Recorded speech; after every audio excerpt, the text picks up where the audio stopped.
Finish the season in style. Caulfield Spring Finale, November 29. Group racing and Brad Cox headlining. Tickets at Ticketek. Live across Australia on SEN Track.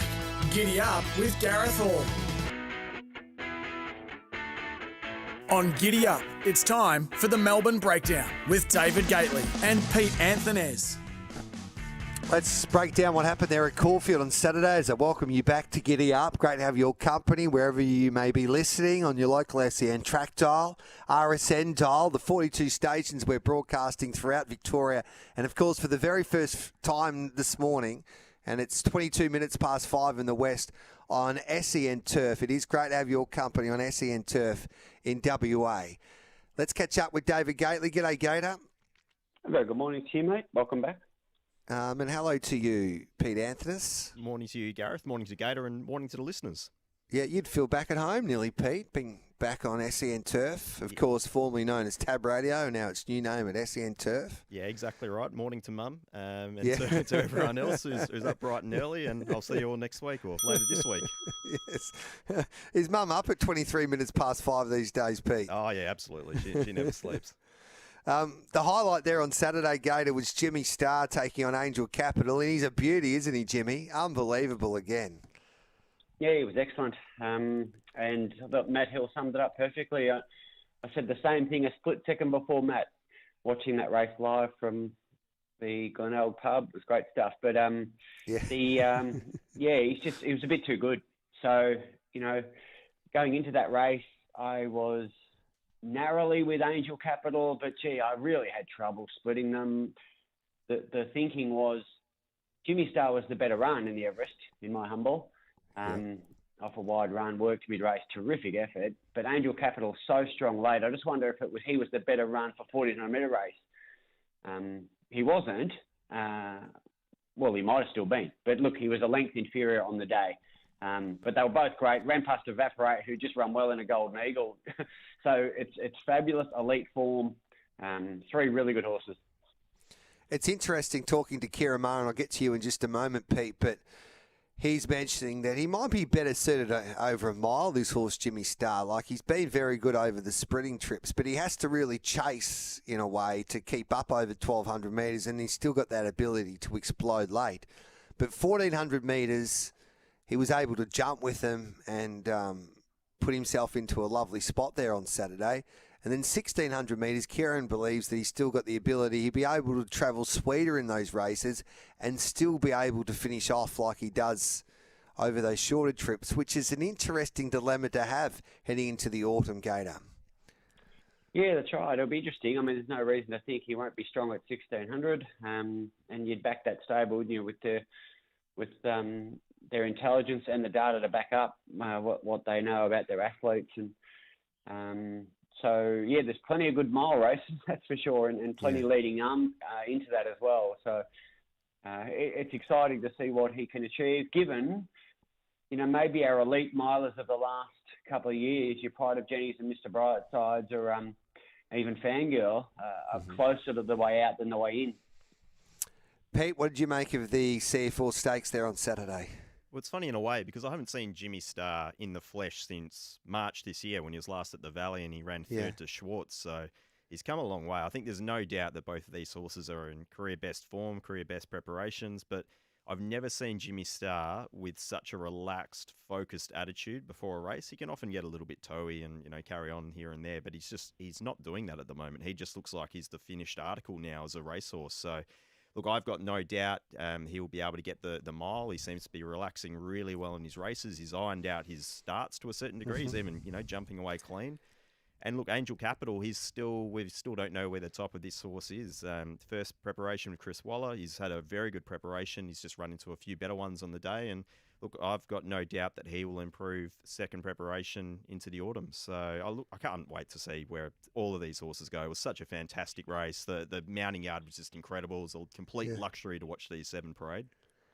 And Jimmy Starr, so you say you haven't seen him for a little while, but can you compare him to, say, this time last year or in other preparations? Yeah, exactly right. I mean, like, physically, he's much the same. He's perhaps a little bit stronger here and there, but I think that's splitting hairs. But for me, it's just his attitude. He just looks like he's there to race now. It's funny, Kiramar described him as a horse with ADHD. Yeah. He goes, after he was eating grass just before, I think it was the TJ Smith, and he missed the kick by a couple of lengths. He goes, we need to get him sorted out. And obviously the medication's working with Jimmy Star because he's jumping better. He could have nearly led there on Saturday, Gator. Yeah, he jumped well, and they always had a plan. Just, let him find his feet, clear air all the way. And if he's good enough, he wins. And he was good enough, and he won. And look, he beat two really good horses. Pinstripe was solid, beating 4 lengths. And he's a Group 1 winner himself. So just shows you, I think the batten's well and truly passing. 27 minutes past 8. This is Giddy Up, and the breakdown looking back at Caulfield. We'll take the news and we'll come back and analyse that 3-year-old fillies race with Inkaruna being too strong there in the concluding stages. It's worth $1 million now, that race. And we'll also touch on Peter Moody and Kath Coleman's superstar filly. She's at Alibi. Isn't she something else? And she was dominant once again there on Saturday.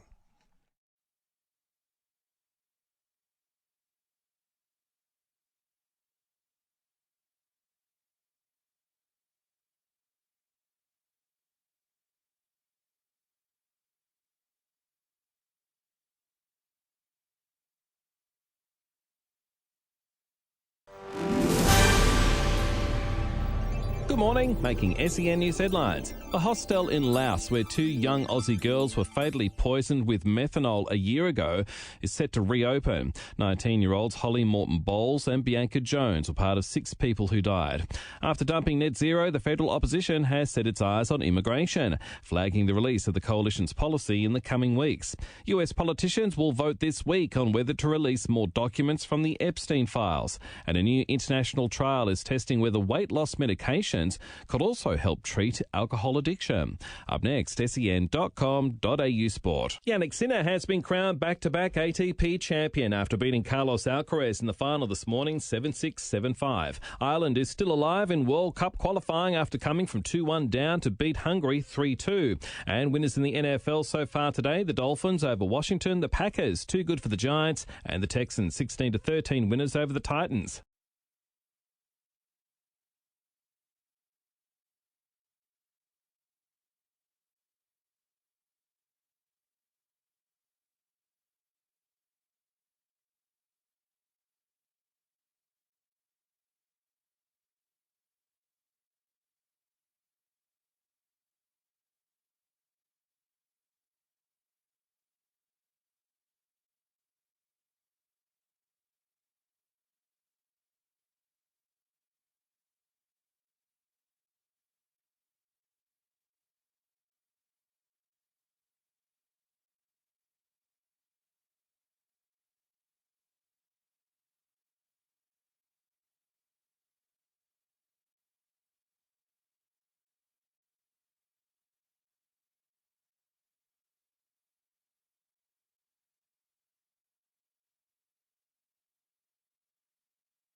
Finish the season in style. Caulfield Spring Finale, November 29. Group racing and Brad Cox headlining. Tickets at Ticketek. Live across Australia on SEN Track. Giddy Up with Gareth Hall. Thanks Gorgeous in front by a length. Rohesia, My Gladiola back on the inside. Thanks Gorgeous with 150 to go. Rohesia and Inkaruna, and My Gladiola. Inkaruna ducking in but took the front from My Gladiola. Kajenga and Inkaruna came away. Inkaruna to win it from Kajenga. My Gladiola. Thanks Gorgeous. Rohesia. So that was the $1 million Thoroughbred Club Stakes 3-year-old fillies feature there on Saturday at Caulfield. Inkaruna was a drifting second favourite. She SP'd at $5. The $1.90 favourite, My Gladiola, got held up just for a couple of strides, but she had her opportunity back to the fence, but the winner was far too strong in the concluding stages. As I go to you here, Gator, she's a horse that's promised plenty, and she hasn't had a bad career, really, in Karuna, but that was her biggest triumph there on Saturday. Yeah, she was terrific. Liked her strength, the way she joined in really strongly at the 150, like a good filly. She did want to lane a little bit, so that just gives them room to move, keep improving when she's running gun barrel straight. She matched motor sort of with Point Barrow. I think it's great form. I'm a huge Point Barrow fan. I know they toyed with the idea of running in the Coolmore with that filly, yeah. But they obviously had 10 Taurus. And and took the softer option. So Point Barrow's beaten in Karuna.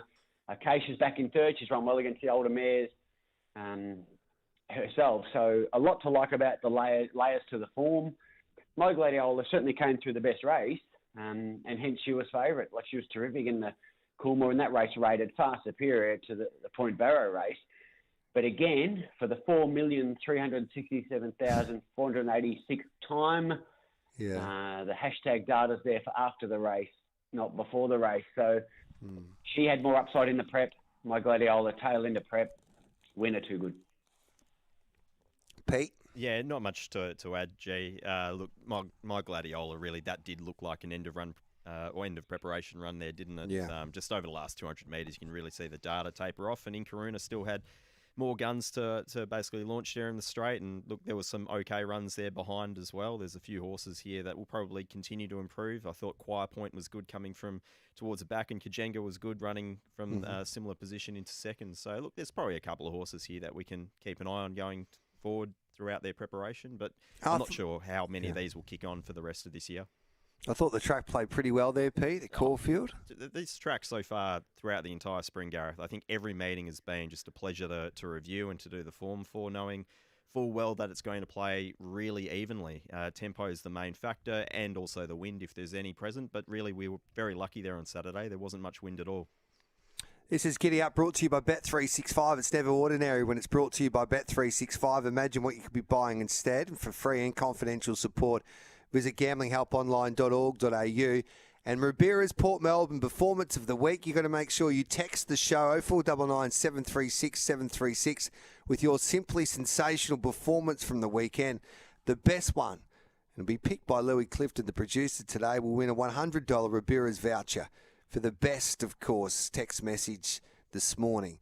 You're with Gareth Orr, David Gately and Peter Anthonys. We'll take a quick break. On the other side of it, we'll talk about She's Alibi's victory there at Caulfield on Saturday.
Finish the season in style.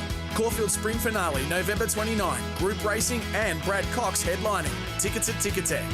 Live across Australia on SEN Track. Giddy up with Gareth Hall.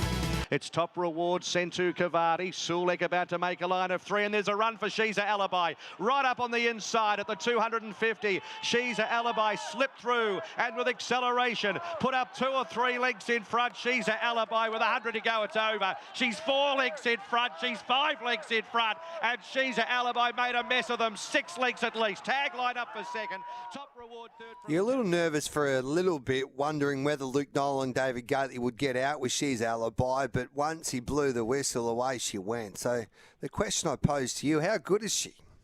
No, I think she's very good. Yeah, she's a really nice mover, isn't she? The last bit of the race, she just seemed to be getting stronger and stronger.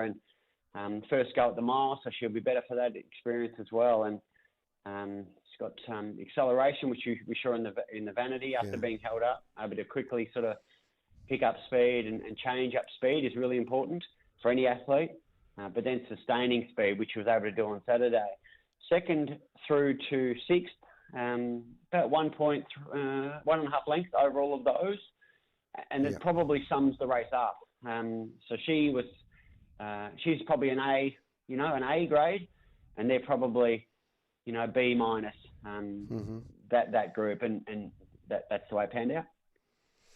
I love the way she goes about it, Pete. I was nearly hoping that Luke Nolan would take luck out of the equation, try and kick up and lead all of the way, Pete, there on Saturday. But he decided to take a trail, and then he had to wait for that gap. But he was able to get that run, and she burst through, as Gator just pointed out.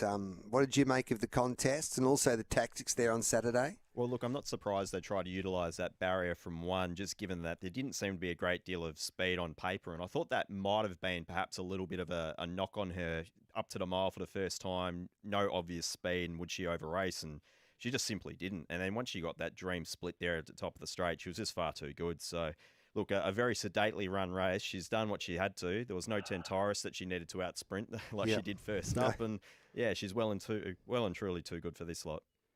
Yeah. What do you think her ceiling could be, Gator? Yeah, well, it's a question without an answer. So, we know what her hashtag data is to this point, but our job is, to find the winner before the race. So, she'll, if I had a share, I'd be excited, put it that way.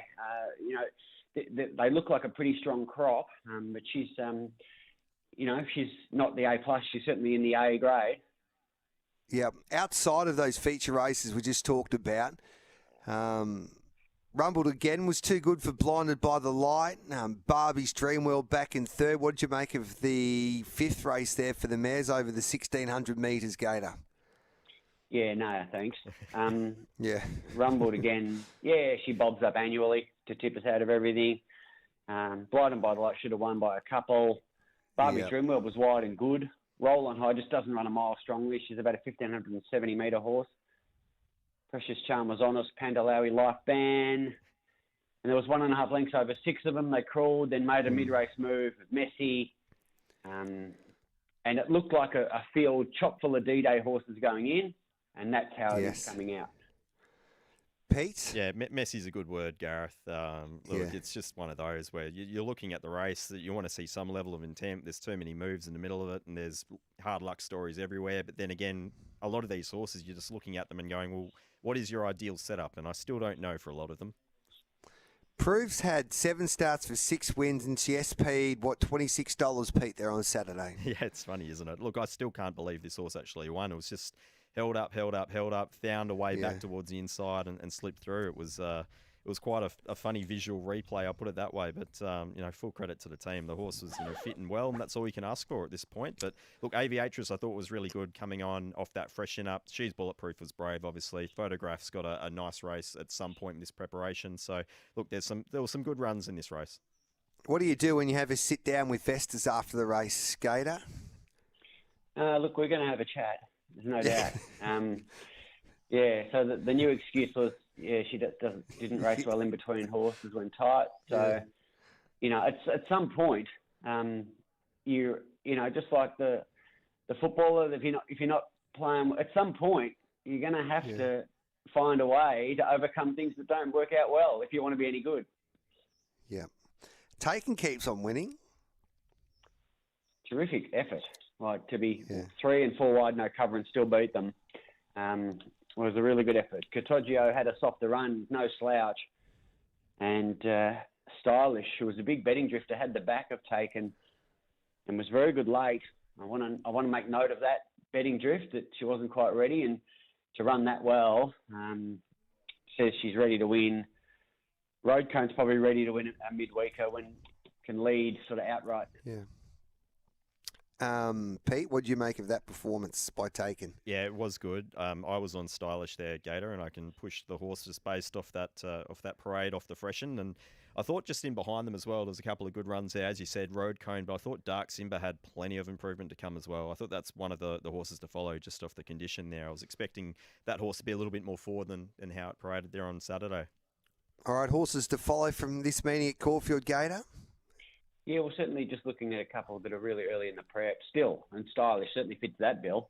She was only first up, and I'd like to see where she goes. El Mariah's best closer, so I think she's back, so she's back in the good books.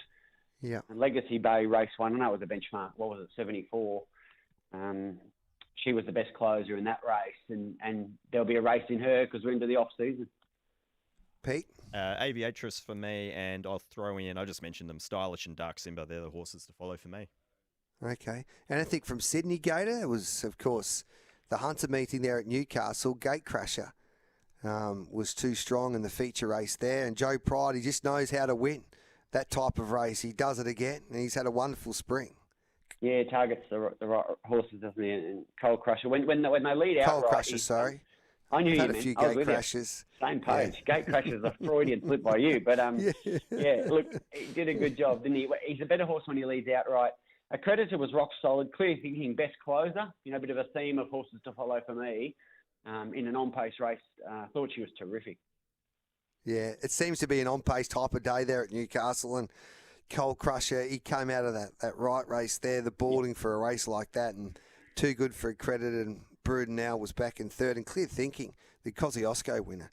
I thought she was exceptional from the back. So, and they tell me one, we're going to ask Hawksy about this, Wayne Hawks, but Brave One looks like he's got a bit of a future there, Gator. Yeah, he was good, wasn't he? He looked flat and under siege, but he kicked on strongly. He gave that strong kick inside the 200.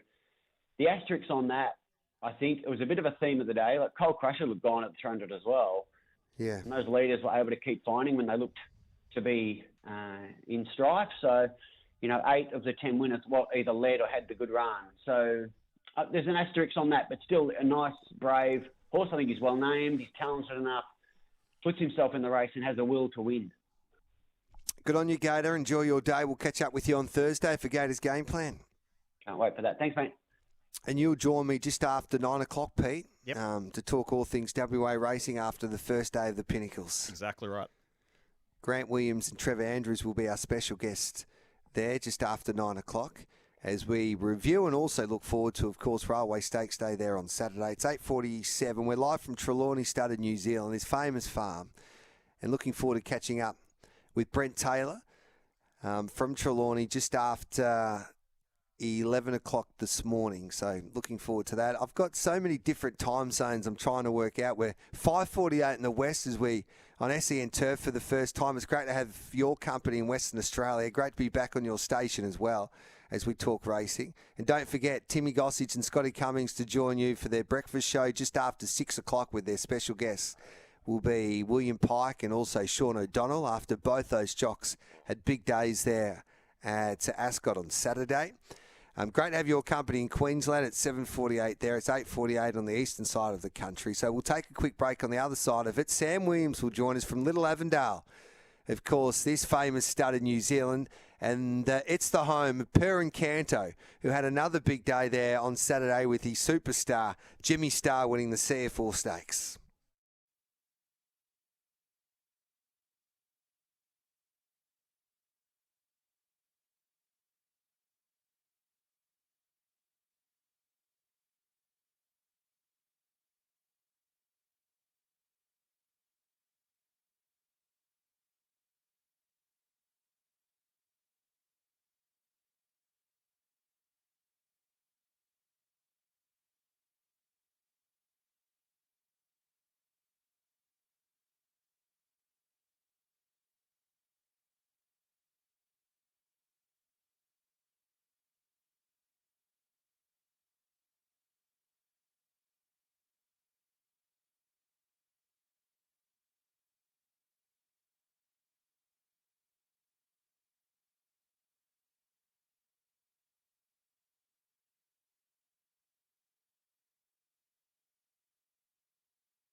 Finish the season in style.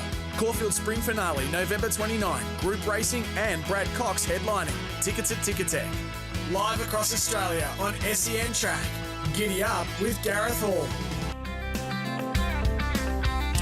Welcome back to Giddy Up. It's great to have your company on this Monday morning. We're live from New Zealand for the first 3 days this week. We're at Trelawney Stud today, the home of the Taylors. Brett Taylor will join me a little later on. Of course, as Kira Ma pointed out, Gareth, this is the birthplace of the superstar mare, Pride of Jenny. And obviously so much history, especially with cup winners as well, coming out of this farm. So it is great to be back in New Zealand, and we've got a terrific lineup this morning. We'll talk to some of the big breeders, especially as we get set to the Road to Karaka 2026. And the catalogue for Karaka 26 will be announced tonight, will be officially launched. So we'll talk to Andrew Seabrook, I think, about that tomorrow.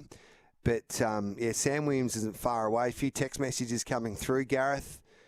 The performance of the week for me would have been Jimmy Star. He was superb. Loved his performance there on Saturday. He's become my favourite horse. And, there's a lot of text messages sending their love for Jimmy Star this morning. 0499 736 736 to send your messages in. And Sam Williams from Little Avondale, of course, he's a shareholder in Jimmy Star. Jimmy is, of course, by Per and Canto. And he is the superstar stallion that stands there at Little Avondale in New Zealand. And he joins us now. G'day, Sam. Morning, Gareth. I can tell you this. Yes. There's only one other horse that I like better than Jimmy Star. Yes. And his name is Purin Kendo. Yeah. Now, talk us about the early days with Jimmy. Look, Jimmy was, when he was born, he was actually a ripping type of a foal. Mum's not that big, Annie Star. And Jimmy was, he was just a good average size, ball of muscle. But then come sort of around July the following year when we do our yelling nominations, he just hadn't quite grown enough, and he was up behind, and he just, wasn't ready to take to a yelling sale. He also had a couple of little wee X-ray issues in his stifle areas. So we just left him in a paddock and backed off him. And anyhow, I had this young lass working for me. She's now there in Australia, Bex. And Bex was riding him with one of the young guys here. And they'd also they broke him in. And they'd also done all the pre-training on Rockin' Horse. And they said, Sam, we really like this horse. So I said, rightio, okay, well, hopefully he's going to make a racehorse. And so he went to Guy Lowry, and I said to guys here, I said, look, well, being a gelding, you want to get him up and going as a gelding and trial him and perhaps sell him. But we knew with the stifle cysts it might be a little bit difficult because they were still there, but they never worried the horse. And Guy took him to the races, and the rest is history. So he was purchased by Aussie Care. You kept a share in him all along, is that right? Yeah, look, so the Algies, Chrissy and Pete Algie from down here in the Wairarapa, and ourselves, we bred him. He ran second, then he had his 2 wins, and there was a lot of interest after his second win at his third start. And we knew the money from Hong Kong was very big, but we knew that there'd be issues with the X-raying department. So when Aussie and the team came to us with Bruce Perry and Matt Becker, we managed to construct a deal where we stay in the horse and between us for 10% each and race it with the team over there. And it's a lot more fun racing it as a group of people. And, look, Kieran has just done an amazing job with the horse and all the team over there and how they've placed him. And, he's just a super horse. Yeah, he's bloody exciting. And it's interesting talking to Kieran today, whether he'd be better off over 1,600 metres, albeit he's been so dominant over the sprinting trips there, Sam. So, hey, I'll ask that question, get your answer, of course, straight after the 9 o'clock news, because I know you need a little bit of time to think about it. But we're about to take the 9 o'clock news. Of course, it's quickly approaching 6 o'clock. It's great to have your company for the first time in WA today on the new SEN Turf. And straight after the 6 o'clock news on SEN Turf, Tim Gossage and Scotty Cummings with Scotty and Goss will be on this morning. Their special guests include William Pike and also Sean O'Donnell after their big days at Ascot. So the breakfast show with Goss and Scotty happening on SEN Turf just after 9 o'clock. We'll continue on our chat with Sam Williams as well from Little Avondale, because we are live from Trelawney Stud this morning as we start our 3 days here in New Zealand with the Road to Karaka, of course, for 2026, and the catalogue, the NZB yearling catalogue, to be launched later on today. So we look forward to that, and we'll talk about that catalogue tomorrow morning with the boss of NZB and Andrew Seabrook. But we'll take the news right now. It's 9 o'clock. This is Giddy Up with Gareth Hall, a special Giddy Up live from Trelawney Stud in New Zealand.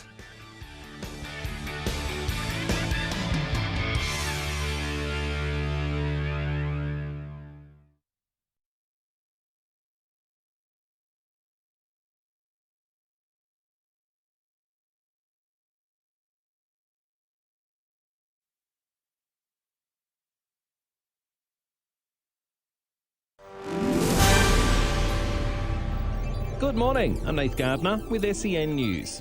The Coalition's formal reset to its climate and energy policy, ditching support for the 2050 net zero target, hasn't helped its poll numbers. Opposition leader Susan Lee sits at 10% compared to Anthony Albanese's 40% in the preferred PM stakes in a poll by the Financial Review. There are reports that support is growing for Andrew Hastie to take over.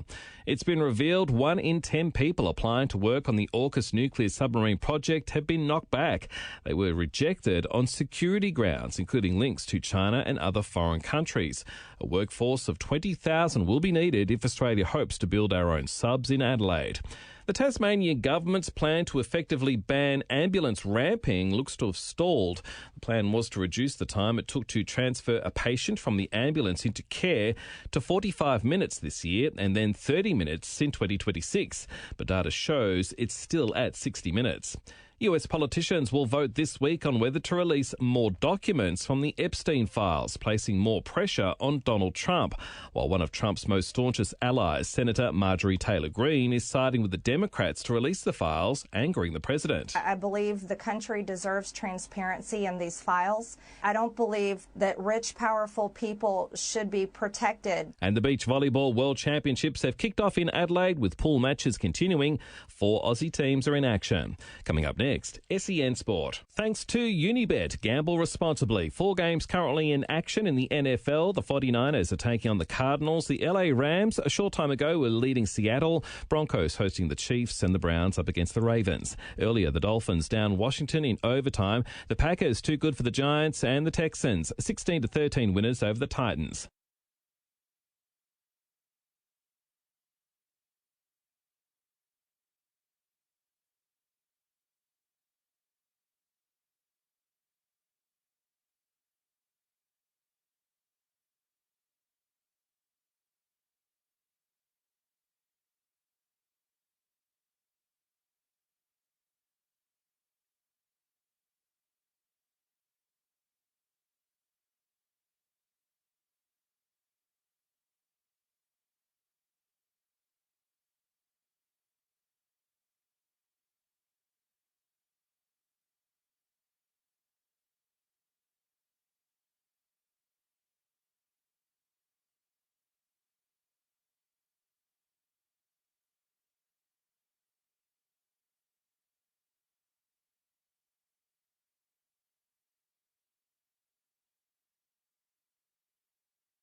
Finish the season in style. Caulfield Spring Finale, November 29. Group racing and Brad Cox headlining. Tickets at Ticketek. Live across Australia on SEN Track. Giddy Up with Gareth Hall. Great to have your company on this Monday morning. This is Giddy Up with Gareth Hall, live from Trelawney Stud as we start our tour, the Road to Karaka 2026. Sam Williams from Little Avondale's on the line as we speak.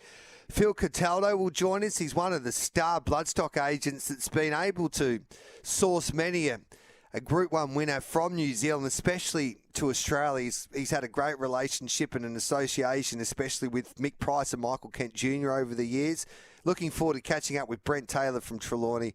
And Roddy Schick will also join us. Can't wait to catch up with Roddy from Windsor Park. So we'll catch up with Phil, Brent and Roddy as the show rolls on this morning. The means test just after 10 o'clock. We'll talk WA racing shortly. Pete Anthonys will be back with us. Grant Williams and Trevor Andrews will be my special guests, so looking forward to that. And also this morning, of course, we'll look back at Brisbane and Sydney from the weekend in this hour. Plus bag of tips, so it's a busy middle hour coming your way on Giddy Up on this Monday morning. And Sam Williams from Little Avondale's with us. So, Sam, we're just having a chat about Jimmy, whether he's better over a mile than he is, say, over 1,200 metres. We know he's very good over the 1,400 metres. What's your take on all of this discussion? That's the advantage being a breeder, is that I leave that or that decision to the trainer, and if he gets it wrong, he gets blamed and not me. So I think look, the way Kieran's placed him, especially lining him up over 1,100 metres, when he did that, we all thought, oh crikey, what are you doing that for? And he came out and won the Oakley. So look, he was a genius.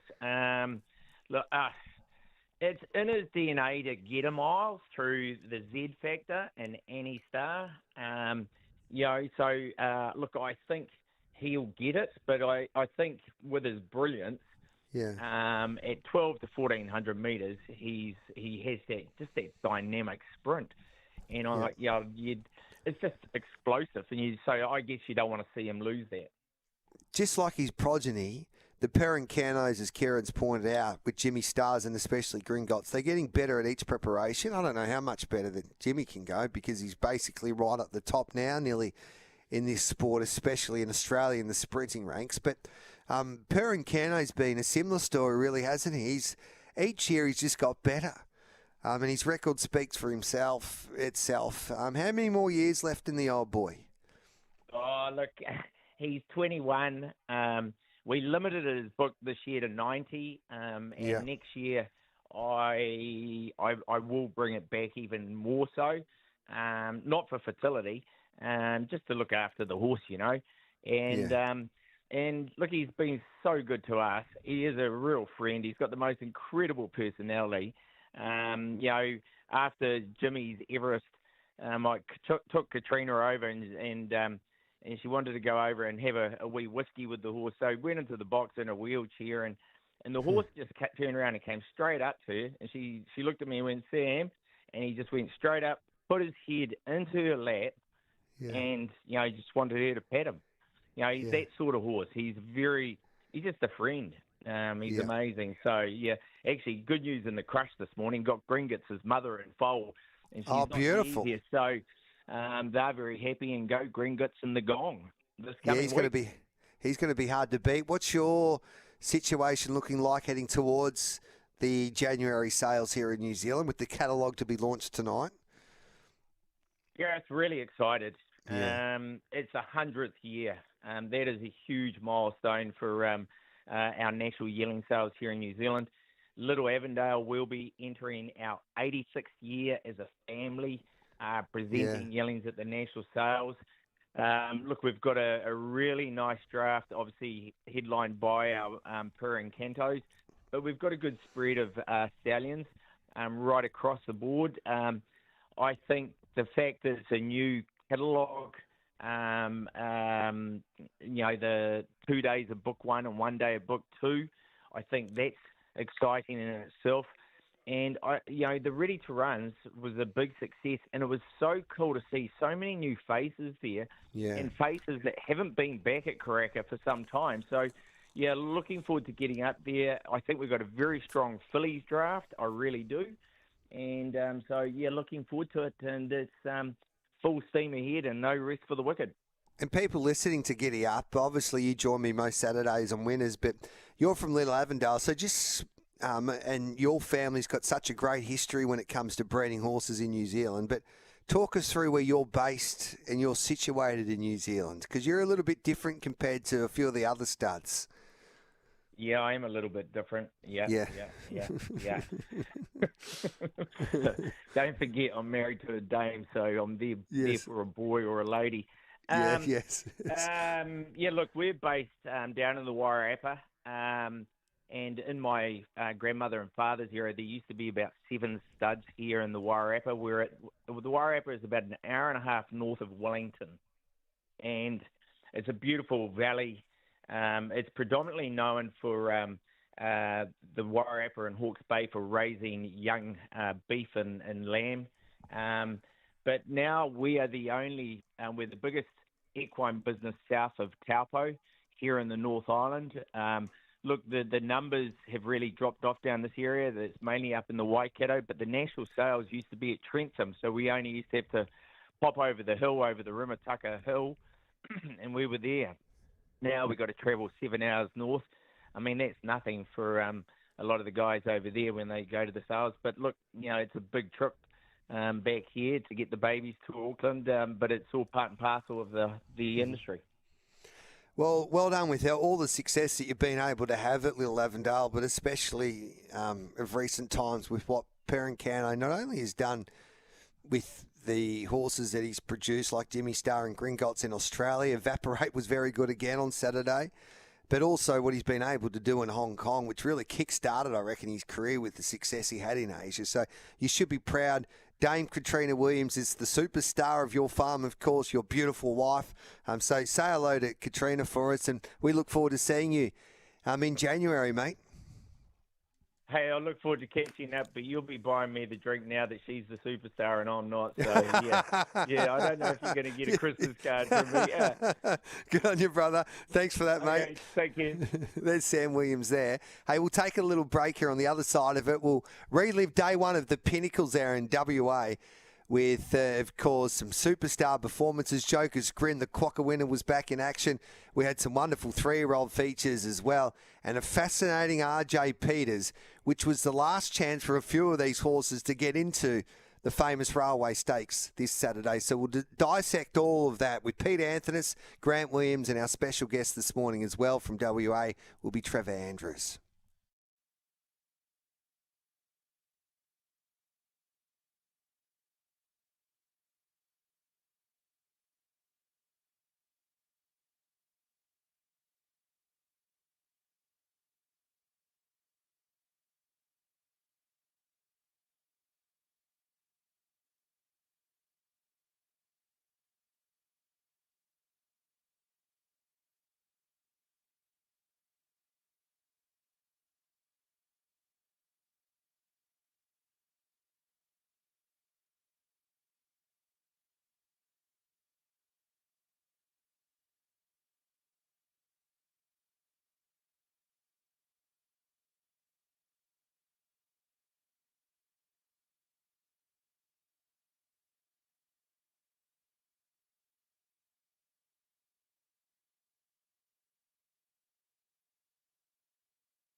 Finish the season in style.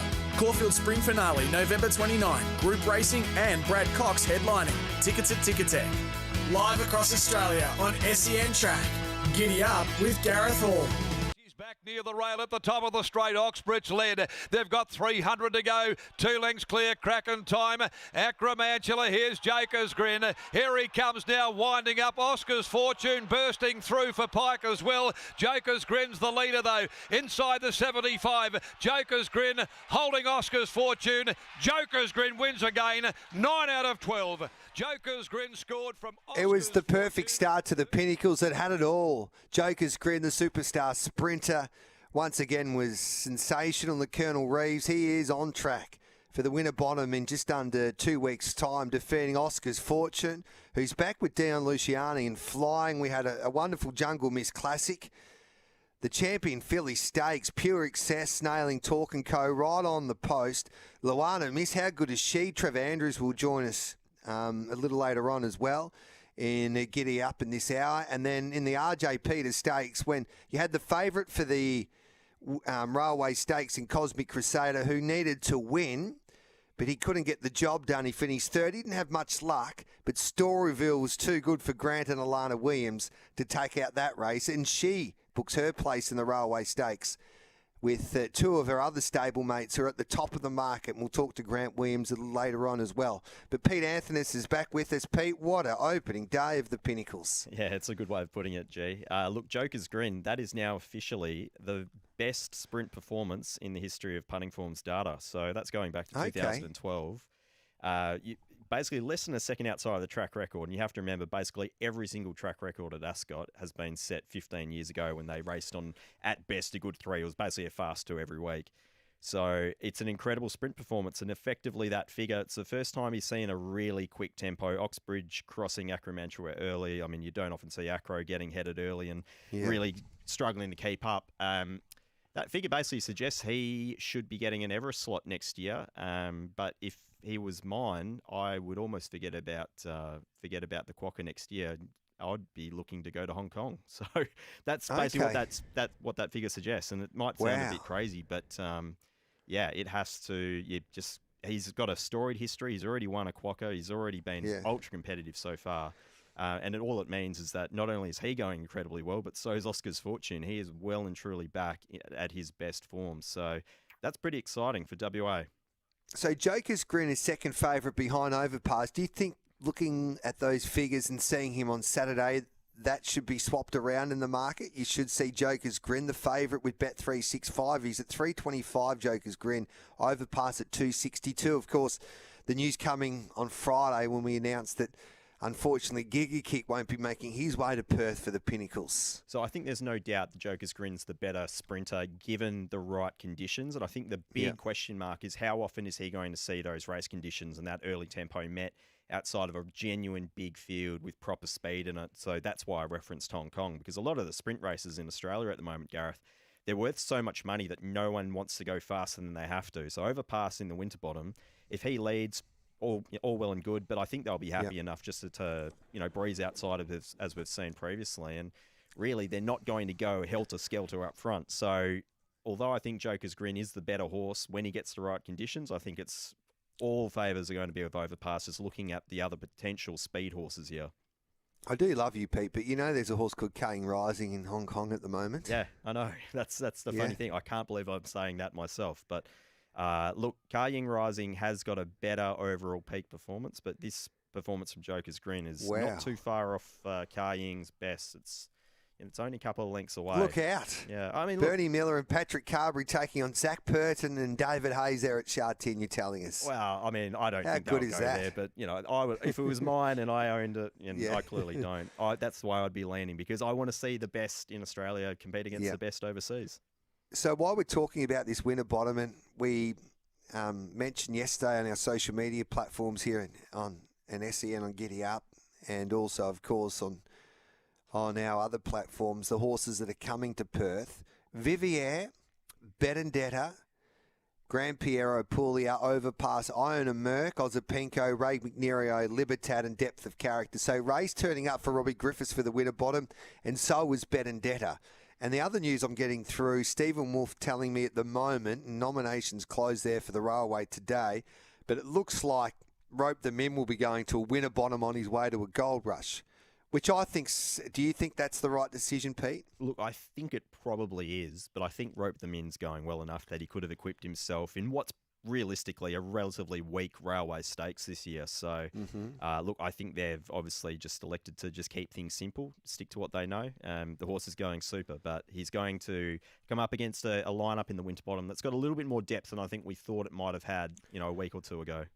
Just on what you just mentioned before with the figures that he's produced here, Joker's Grin, he's $4 for the Gold Rush. Yeah, and look, there's no reason why he won't get 1,400 metres. I guess that's it's untested against the market, but yeah, I mean, he's just such a big, relaxed horse. The way he attacks the line is just superb. There's no reason why he wouldn't get 1,400, but I guess that's still a small query. The other big races there from Saturday, we're going to chat to Trevor Andrews in just a moment, but Luana Miss, would you start in a winner bottom with her after watching Joker's Grin and the figures that he produced? Can she win a winner bottom? Look, I think she'd need a perfect run. I know she had excuses there on the weekend, but it did appear that she just might have started to taper off just a touch, Gareth. I'm not going to get too carried away because she did get that interference in run, but I still think she would need to improve and find a new peak to be competing against the best of them. So I'd pour a little bit of cold water, but if the camp wants to go that way, look, you're only 3 once, right? Yeah. Who's the best 3-year-old that Dan Morton's got? Well, are you talking to me? You're talking to Dan Morton. I'm talking to you. On pure numbers so far, Gareth, it's King of Light. Yes. But Pure Excess is obviously completely untested. We don't know where her ceiling is because she still does so much wrong in her races. She's going to have to improve to match it with what we've seen if she goes to a Guineas. I think that's still up in the air if they go to the Guineas or if they go 3 weeks into a Northerly. If she goes to the Northerly, look, I think that's a great move from the camp. I think it's a great year to be a 3-year-old in the Northerly Stakes. What would you do with a horse like Talk and Co? My gut instinct with Talk and Co is I'd drop back to the 1,400 of a Gold Rush. But again, the camp has got a real nice horse. They could go a number of different ways with her, obviously, but that's probably the way that I would look. I think she's probably better equipped with, real genuine speed in the race. I'm not even sure if she's nominated, to be honest. I think she is, but, the way that I would be looking at her is dropping back to the 1,400 as opposed to going up in distance towards the 1,800. So, look, and she might very well just come out and race in the WA Guineas, and that would be it for her preparation.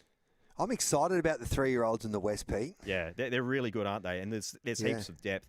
Behind Luana Miss, of course, we had Sherpa Express, Country God, Don't Declare, Castle Road. Look, there's some really good runs, even going back to Western midfield there. You can actually just work out that there's a few horses that weren't suited whatsoever. So we've got a really good 3-year-old crop. A lot of it's coming down to where you're getting to and run. If you're getting the right race set up for you, there's just a heap of excuses you can make for a lot of the beaten brigade. So that's exciting doing the form. Always love this race, the RJ Peters, because there's so much intrigue, especially in recent years. We've had the favourite, would you believe, for the Railway Stakes compete in an RJ Peters, and that horse needing to win to get in to the Railway Stakes the week after. Cosmic Crusader was the odds-on favourite on Saturday. This is what unfolded. Rails run Storyville, and so's Cosmic Crusader, who's got a wall in front of him. Zip Away comes down the outside. Aztec Ruler reaches the lead. Pike finds a run with Storyville on the inside of Demolish. It's Aztec Ruler, Storyville, Cosmic Crusader climbing out of the ground. What a finish. Oh, they hit it. Head bomber. Storyville on the rail.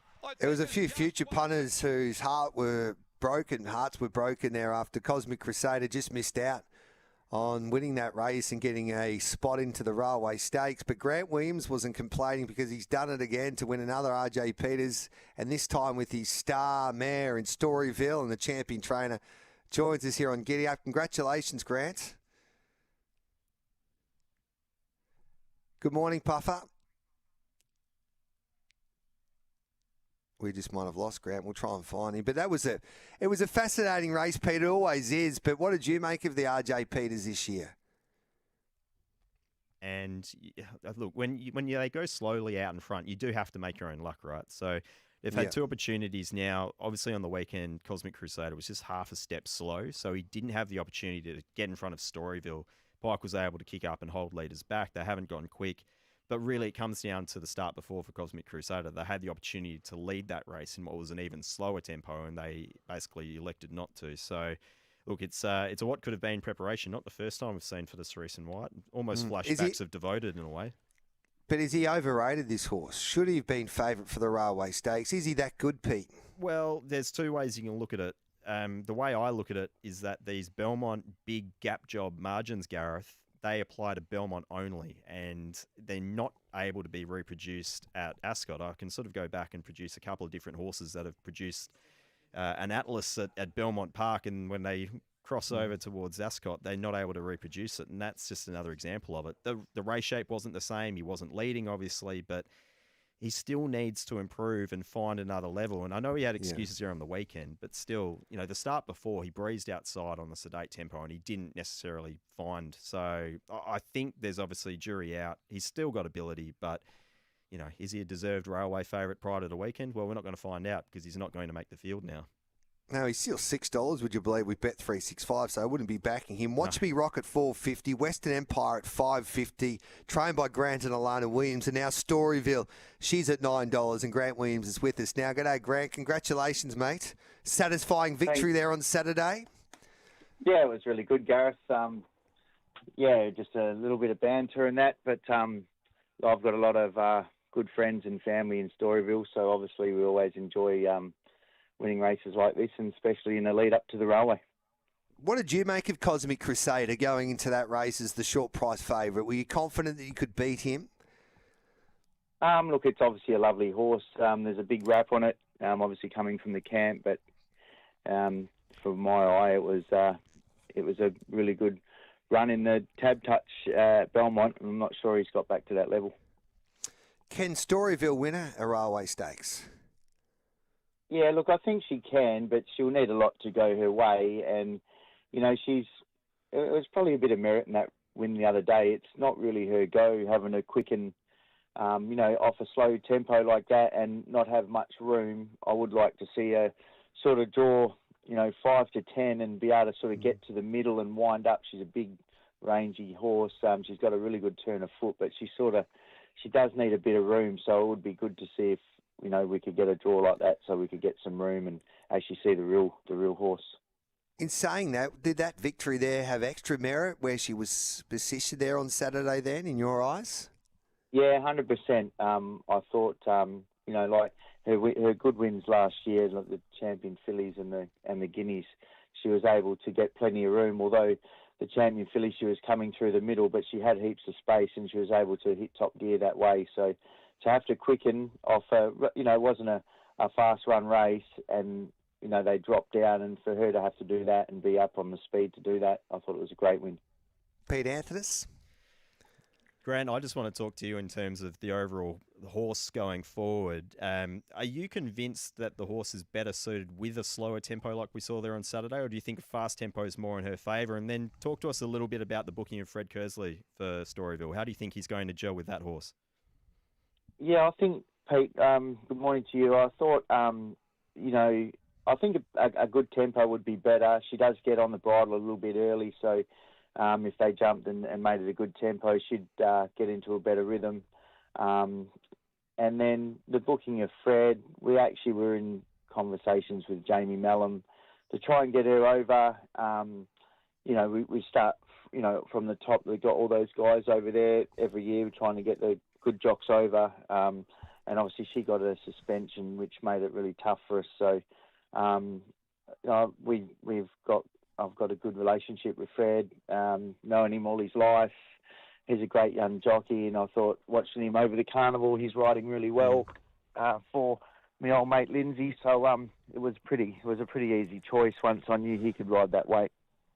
He deserves an opportunity, I reckon, Fred. He's been knocking on the door getting into Metro Saturday races. I know that Mark Guest has been working very hard, but this could just be the break, Pete, I reckon he needs, Freddie Kersley, because he's got plenty of ability, and I think he should get more opportunities in Victoria, but it's great that Grant and Alana are giving him that opportunity. Now, Pete, we were talking about this last week, about William Pike deciding to ride, of course, the favourite, Watch Me Rock, in this year's Railway Stakes, who's currently around 450 with Bet365. What were you saying before you asked Grant? What in terms of I would be taking? Well, basically, Grant, he was saying that he's surprised that Williams not on Western Empire decided not to ride Western Empire over Watch Me Rock. Was that a difficult decision for you and William? Yeah, look, I think it was, Gareth. Yeah, and I still think up until yesterday, Will was probably having some doubts. But look, when you look back over our winners, they've all been on a light weight, and I think that's probably what swayed him. If you compare the two horses, definitely Western Empire's the better horse. And really, at the end of the day, I reckon he probably just took one for the team, knowing that it would cover our bases really good if we could get Billy back on Western. Obviously, rides heavier, and then there's not going to be too much between them with the weight, I know, on Saturday. But I think at the end of the day, Pikey's probably helped us out a little bit there, and we've got two A-grade jockeys on both those two horses. It's going to be interesting listening to Pikey after the line when Western Empire nails him right on the post, Grant. Yeah. I hope we've got a problem like that, Gareth, and I'll deal with that after it. Yeah. I might have to be flicking some of my percentage over to the little fella. Well, he owes you one for riding that scooter a few years back anyway, or last year. Both horses, you happy with them heading towards the railway? Yeah, really happy with them. We've probably had the luxury, which comes back to Saturday. We've had the luxury with our horses of having the main chances qualified for the race, so we haven't had to go into races having to win. So we've been able to, have nice runs leading into their preparations. There's been no pressure. The pressure is just more just getting the horses right. I think Western, we've probably got him as good as we've ever had him to look at. He's definitely nice and fit, got a really good colour, and he feels nice and sound. And look, I'm excited for Watch Me Rock. He's an up-and-comer. He's done everything right. He's a winner. His record sort of says that. And obviously we've got Pikey on, which is always a big plus. So I couldn't be happy with those couple of horses. Before we let you go, were you happy with London's Image there? What happened there on Saturday? Yeah, no, she put in a bad one. We're getting it checked over today. Yeah, something's not right there. So I'd say we'll probably be backing off on her, and maybe sort of put her back on the grass for a couple of weeks and bring it back for some of those sprint races, sort of around Perth Cup Day. I think they start. So yeah, we've got something to fix up there. Hopefully it's not too much, and we can get her back, because what she was showing us early in the prep, she was nice and exciting, and we're really happy to have her in our camp. And now it's probably time that we've just got to help her out a bit somewhere. Pete? I was just going to ask Grant, lugging bit was on for only the second time. The only other previous time she's had the lugging bit on, she didn't seem to find there, but that was over 1,000. Do you think there was anything to do with that on the weekend, Grant? Oh, look, Pete, I don't think so. I think my gut feeling is that she's struggling with ulcers at the moment, maybe just with the extra workload, and they've probably got to a point where they're starting to affect her, but she'll go and get gastroscope and that today or tomorrow at Lark Hill, and that'll sort of give us an idea of where to start. Lameness-wise, she looks fine. So I think it's more just, it's in her body and not her head. That's a great insight there. What about, just quickly before we let you go, Spacewalk? Yeah, look, it was a funny race. He got trapped 3 wide. What didn't get the perfect run we would have been looking for, but I thought once Jokers went past him, I thought he sort of got himself together a bit, and he actually hit the line pretty good. So we'll do some minor gear changes on him. I did speak to the ownership group that were there at the races and said, look, we're here now. I think we still have a go at those races. They're only around once, and we can sort of have a good chat about it after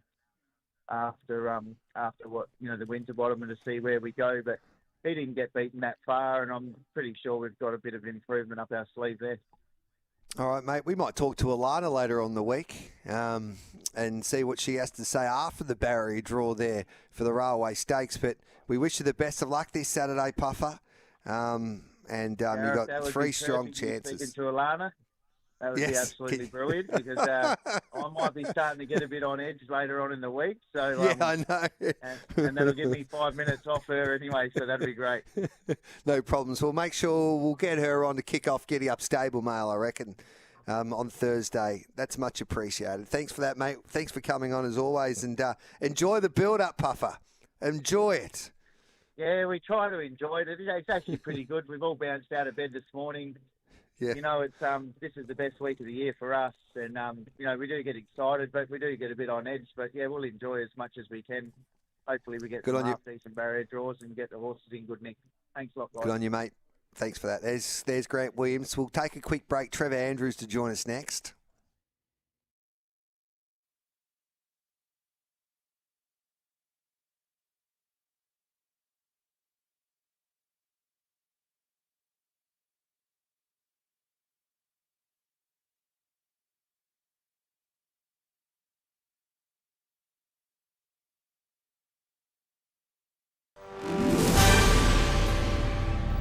Good morning, making SEN News headlines. A hostel in Laos where 2 young Aussie girls were fatally poisoned with methanol a year ago is set to reopen. 19-year-olds Holly Morton Bowles and Bianca Jones were part of 6 people who died. After dumping net zero, the federal opposition has set its eyes on immigration, flagging the release of the coalition's policy in the coming weeks. US politicians will vote this week on whether to release more documents from the Epstein files. And a new international trial is testing whether weight loss medication could also help treat alcohol addiction. Up next, sen.com.au sport. Thanks to Unibet. Gamble responsibly. 4 games currently in action in the NFL. The 49ers are taking on the Cardinals. The LA Rams, a short time ago, were leading Seattle. Broncos hosting the Chiefs, and the Browns up against the Ravens. Earlier, the Dolphins down Washington in overtime. The Packers too good for the Giants, and the Texans 16-13 winners over the Titans.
Finish the season in style.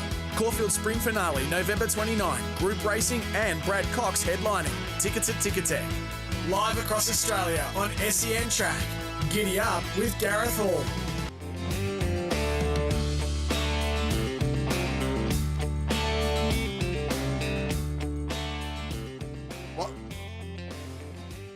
Welcome back to Giddy Up. It is right on 9:40, 6:40 if you're listening to us.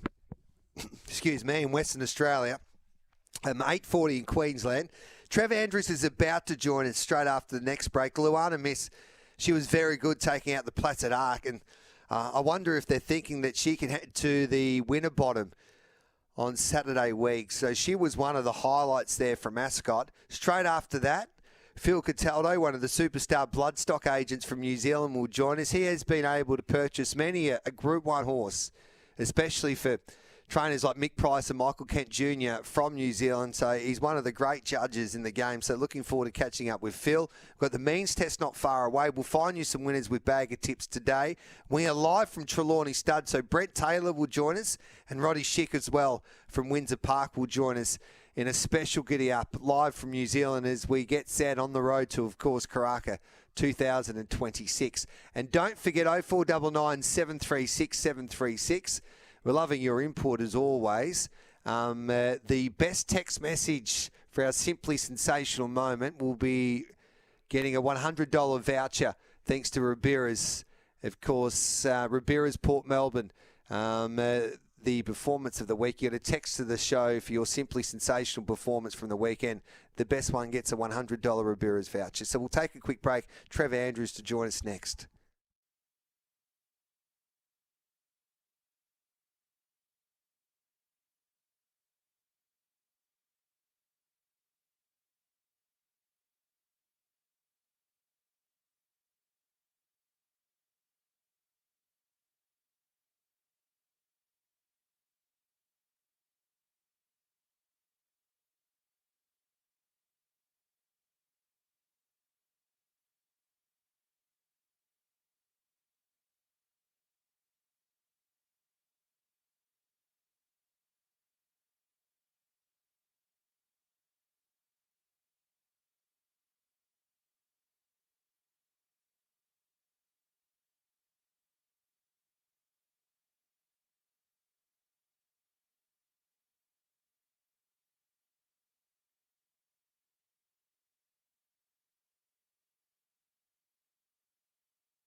Finish the season in style.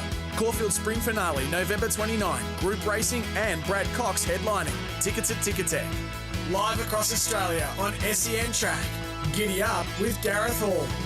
Twisted Steel starting to work into it. No run, Sherpa Express back near the middle. A run for Hard Solo, the rail. Yes, Queen is down the outside. Luanum is struggling at the moment. Country God had reached the lead from Castle Road. Now she gets clear. Here comes the favourite into the open. Luanum is finishing like a shot out of a gun barrel. And she wins it. Great performance, Luanum is charging home late. So Luana Miss was too strong in a placid arc, Pete. She got out late and she sprouted wings. She's got plenty of ability. We just talked about her maybe going to a winner bottom stakes. We're hoping to catch up with Trevor Andrews, but he's just not answering his phone at the moment, Pete. But it'll be fascinating to see what they do. Trevor did tell me yesterday that they're going to just assess her during the week before making a decision on the winner bottom stakes. Yeah, which is fair enough as well. She's clearly an improving type as a 3-year-old. Look, she's got endless ability. There's been a few significant betting moves for her as well across the journey, so I'd like to know how much of that was the stable and the owners as well. But look, no, she's obviously been able to hold off a very talented field there on the weekend. Didn't get the right run in transit. She did the previous start and she showed what she was made of. And look, even first up, that was a really good run when just beaten narrowly behind Talk & Co. Trevor Andrews joins us now on Giddy Up. Congratulations, Trevor. How's she pulled up? Yeah, good morning, guys. Pulled up very well. Yeah. When do you make the decision regarding the winner bottom? I'll just give her a bit of breathing space, probably later in the week.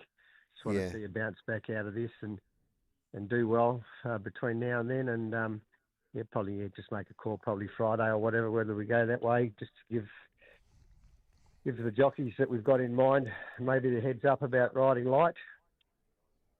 Was it always the thinking maybe she would be a chance to get to a winner bottom, or did Saturday really bring it to the front of your mind? Well, she needed to win Saturday to be able to get a start. So we were just sort of taking each step as it come. But she was nominated originally, so she qualifies now. So if we're happy, you don't get many opportunities for a 3-year-old filly to go around the Group 1 race. So all going well. That'll be the way we head. You've always had a good horse in your stable, Trevor. How good is she? Yeah, she's got quite rare talent. She's got great point-to-point speed. She's only a little fine filly. She's not the toughest in the feed bin or whatever, but she's got a very big motor and a really good turn of foot. Pete Anthonys? Trev, I was just going to ask along those lines. You've obviously won a couple of Karrakatta plates. This filly didn't quite get there. She went amiss in that preparation. But in terms of your juvenile history, Trev, you've always been able to find one or two every season that seem to outperform expectations. When you're looking back on your career so far, where would you put her in terms of your 2-year-old and 3-year-old crops? Is there a podium that you have that in mind? She's certainly up there with them all. She was probably a live chance in the Karrakatta before she went amiss. She had a stomach ulcer issues like a lot of horses, and she had a bit of heel bruising, and she just wasn't in a good place. But she had a good spell, and she's come through that well. And what she's done this time round, she's really sort of pleased us. So she's certainly up there for sure. A lot of pressure with this horse, with all these big time owners in it too, Trev. Absolutely, yeah. We've got plenty of advisors along the way, which is good. they put their hand up when we're successful, but when we fail, they're nowhere to be seen. Good winners. How's the build up towards the Railway Stakes week? Of course, we've got the winner bottom in just over 2 weeks' time. It was a great day's racing there on Saturday at Ascot. It had it all, really. Yeah, very competitive. Good weather and good racing. All the Eastern Staters get into town tonight, so things should start hotting up this week. It's a good time of year for sure. Beautiful. Thanks for that, Trev. We wish you the best of luck going forward with her, mate. And, let's hope she gets to a winner bottom. It's going to be some race this year with Overpass back in town, Benedetta, and then, of course, the local star in Joker's Grin. Yeah, absolutely. Yep, looking forward to it. Good on you, Trev. There's Trevor Andrews there. Thanks, horses to follow for you, Pete? Look, I thought it was a good meeting to assess going forward. Sherpa Express, the horse that ran second to Luana Miss, I think that horse we can obviously follow. I'm not sure there'll be a price there, especially if they lower their eyes, but that horse has certainly got endless ability. That's probably the main one, I think, going forward, Gareth. It's going to be a good couple of weeks coming up, I'll put it that way. Good on you, Pete. Thanks for that, mate. Cheers, Gareth. There's Pete Anthony there. Time for a break. We'll come back with Chris Nelson, and his Black Book is there from Doomben on Saturday.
Finish the season in style. Caulfield Spring Finale, November 29. Group racing and Brad Cox headlining. Tickets at Ticketek.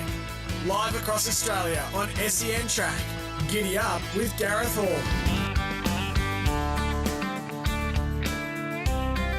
Welcome back to Giddy Up live from Trelawney Stud. The Monday Means Test team not far away, but before that, looking forward to catching up with one of the best bloodstock agents in Australasia. Phil Cataldo will be joining us, so looking forward to catching up with Phil straight after the 10 o'clock news. But Chris Nelson, thanks to Racing Queensland. You can check out racingqueensland.com.au for where Queensland is racing today. Chris O, Black Bookers there from Doomben on Saturday. Yeah, good morning to you, Gareth. Good morning to all the listeners. I'm going to black book Itchin' to Go out of race number 1. Good 2-year-old on debut, can go one better next time. Sunset Dreaming out of race 7, the Keith Nout. I thought the run was good, looking for further. And Lubrication out of that final race. Just missed on the line. One to follow going forward. So 3 horses to follow. Itchin' to Go, Sunset Dreaming and Lubrication. And the carnival just around the corner, really, the summer carnival. It starts this Saturday at the Sunshine Coast with the Mooloolaba Cup and the Swiss Ace Plate. And hopefully we get all these storms we seem to get on Saturdays. Unbelievable, every Saturday. Hopefully this week we avoid a storm on Saturday and the track should be in sparkling condition because I can tell you it's very hot up here today.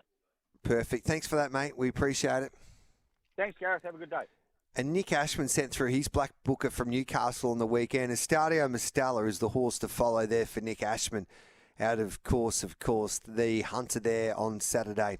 It's quickly approaching 10 o'clock. It's great to have your company here on Giddy Up on this Monday morning. The Means Test not far away. Johnny O'Neill and Wayne Hawkes. But before that, Phil Cataldo will be my special guest, leading bloodstock agent here in New Zealand. We are live from Trelawney Stud today as we start the road to Karaka 2026 with the catalogue, the NZB yearling catalogue, to be launched a little later today. We'll have Andrew Seabrook to talk about that tomorrow. So looking forward to that. But we'll take the 10 o'clock news and we'll find you some winners as well with Bag of Tips, which isn't far away. It's a busy Giddy Up this Monday morning.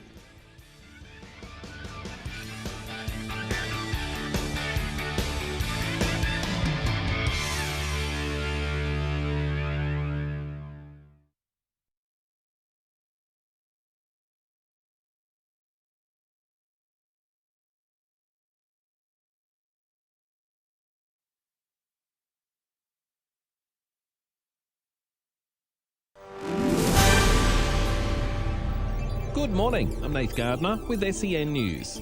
There are reports today that support is growing for Andrew Hastie to take over the Liberal leadership in the wake of Susan Lee's decision to ditch net zero.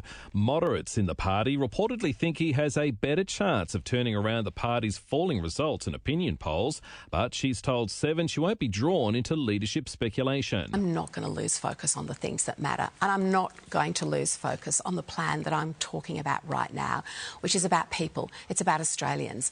More than 100,000 children in Western Australia are living in poverty, according to a new report. The Curtin Economic Centre and Valuing Children initiative shows that's a 157% increase compared to a decade ago.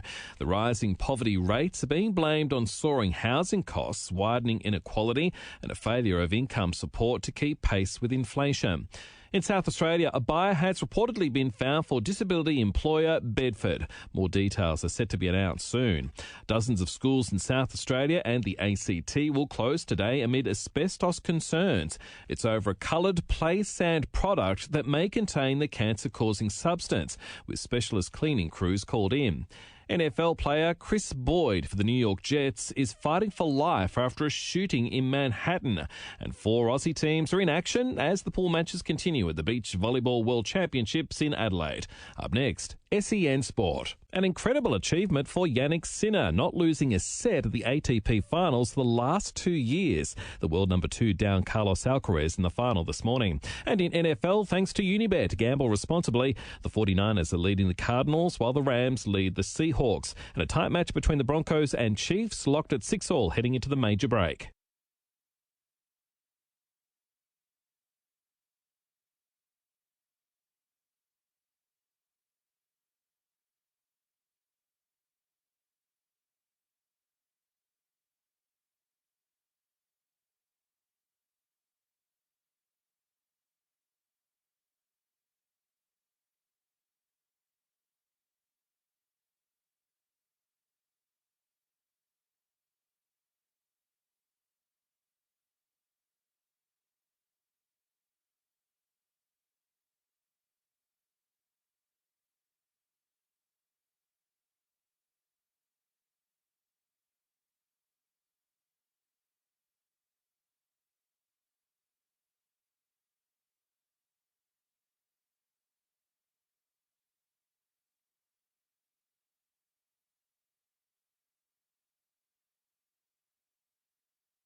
Live on RSN and SEN Track. This is Giddy Up with Gareth Hall. The Giddy Up Bag of Tips for Oz Equipment Rentals. Supplying equipment to the construction, mining and roadworks industries. OzEquipment.com. Welcome back to Giddy Up. Time to find you a few winners to kick off our punting week with a bag of tips brought to you by Bet365. It's never ordinary when it's brought to you by Bet365. Imagine what you could be buying instead. And for free and confidential support, visit gamblinghelponline.org.au. The Mighty Ultima Hotel in the heart of the Mallee, just down the road from Swan Hill. Swing by for a cold beer. And Oz Equipment Rental, supplying equipment to the construction, mining and roadworks industries. OzEquipment.com. So our tips today, no racing in Victoria, of course. At Nowra, Luke Ovanessian. He likes race 3, number 1, Maritime Express. Race 6, number 10, Liquor Talk. And calling them through race 8, number 13 at Nowra. So race 3, number 1, race 6, number 10, race 8, number 13. Darren Carroll in the trots at Maryborough likes race 4, number 2, Aldebaran Maverick. Race 5, number 10, Lil Strepo. And race 6, number 10, Montana Chevelle. So race 4, number 2, race 5, number 10, race 6, number 10 at Pinjarra today in the trots. We've got a special for you in the 4th race. Should just get the job done for the second best driver in the world these days, and Gary Hall Jr., who's back from his New Zealand campaign representing Australia in that World Drivers' Championship, where he finished second behind the Canadian James McDonald. He's never been better. Race 4, number 6, 250 at the moment with Bet365, so that's the play there. And just having a look at the Bet365 market for the futures play for the WA Pacing Cup on the 12th of December. Minstrel, that was so good behind Mr. Smarty there on Friday night, is the $3.50 favourite. Magnificent Storm at $4 and Mr. Smarty's at $4. Better Eclipse now with Gary Hall Sr. at $13. It was good to see Mr. Smarty bounce back to his better form there on Friday night, leading all of the way. He had a couple of poor runs, or the run before anyway, he was disappointing, but I think he had a problem, and obviously G. Hall Sr.'s been able to sort that out, but he was back winning. And it looks like out of those horses anyway, whoever leads wins those type of races. So that draw will be all important ahead of a WA Pacing Cup. Harness Racing New South Wales, the home of the Carnival of Cups, where Australian royalty meets quality harness racing action. Amanda Rando likes race 2, number 3, Coco's Desire. Race 6, number 6, Bear Hunter. And race 7, number 1, Agent of Good Intent. So race 2, number 3, race 6, number 6, and race 7, number 1. It's 6 minutes past 10. That is Bag of Tips on this Monday morning. We are live from Trelawney Stud here in New Zealand. Right throughout the week, we'll be going to some of the biggest studs around NZ on the road to Karaka 2026. But my next guest is one of the very best bloodstock agents, of course, not only in New Zealand but in Australasia. Phil Cataldo joins us here. He's been able to purchase many a superstar galloper from New Zealand, and they've been able to have Group 1 success in Australia. Phil, thanks for joining us, mate. Great to be here, Gareth. Thank you. We'll turn your microphone on. We're at Trelawney Stud. It's a beautiful place, isn't it? And obviously this is, along with the surrounding areas, Waikato as well, this is the heart and soul of the breeding industry in New Zealand. Yeah, certainly one of the most beautiful farms in the world, and the horses that have been produced at this farm and come off this farm, they've certainly performed well in Australia, and Brent and Cherry do a great job, and the spring in the Waikato, there's no better place. No, and you've had so much success in this game identifying horses, especially with Mick Price and Michael Kent Jr. So when did you get started in this bloodstock game, and how did you get started in it? Growing up, I was a city boy. I lived in Wellington, and racehorses were always in our household. My father owned racehorses in conjunction with the Mulo brothers. Yeah. And since then, Luigi, of course, now owns Navara Park, and Tony lives in Sydney. He's one of the biggest private owners in Australia, and my dad, in conjunction with the Mulos, were small breeders and raced a lot of horses together. And in the school holidays, I'd go to the stables and do race day duties with our horses, and loved the animal, loved the industry, and got the opportunity when I was about 30 years old to get involved in it actively, and took that opportunity. The first sort of month or so I was in it, I sold 3 horses, and it took me about 10 years to sell the next 3. Yeah. Did you made up for lost time then anyway? Yeah, just chasing every lead, I guess, Gareth. And I was sort of the pioneer, I guess you'd say, of sending videos to Australia, and would sort of take the approach of trying to meet the big players there and just saying to them, look, would you be interested in a video of New Zealand horses obligation free? And some of them took it up, and it just went from there, really. So basically hustling obviously you've got a great eye for a horse and you need that ability, but you also need to be one of the great hustlers as well. Yeah, well, for me it was all about taking the horse to the buyer without them coming over to look at it. Yeah. So trying to video the horse in every position, every gait, and just have a streamlined product, which I was able to achieve, I suppose, and got the information in front of a few of the right people, and it went from there.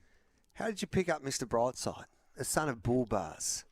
Yeah, that was, I was fortunate enough to do most of Laurie Laxton's work.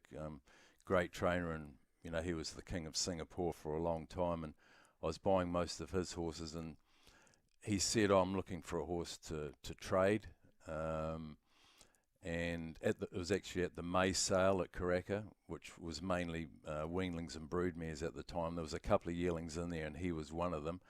And he looked a good type. Obviously, he didn't have a lot of pedigree, but he was sort of a tall, leggy, scopy horse, very good legged, a good mover, athletic, and he obviously wasn't much money at 22,000. So just right horse at the right time on the right day, and I don't want to say we fluked onto it, but obviously we looked at him and put our hand up, and the rest is history. We've seen a couple of the superstars of the sport of late.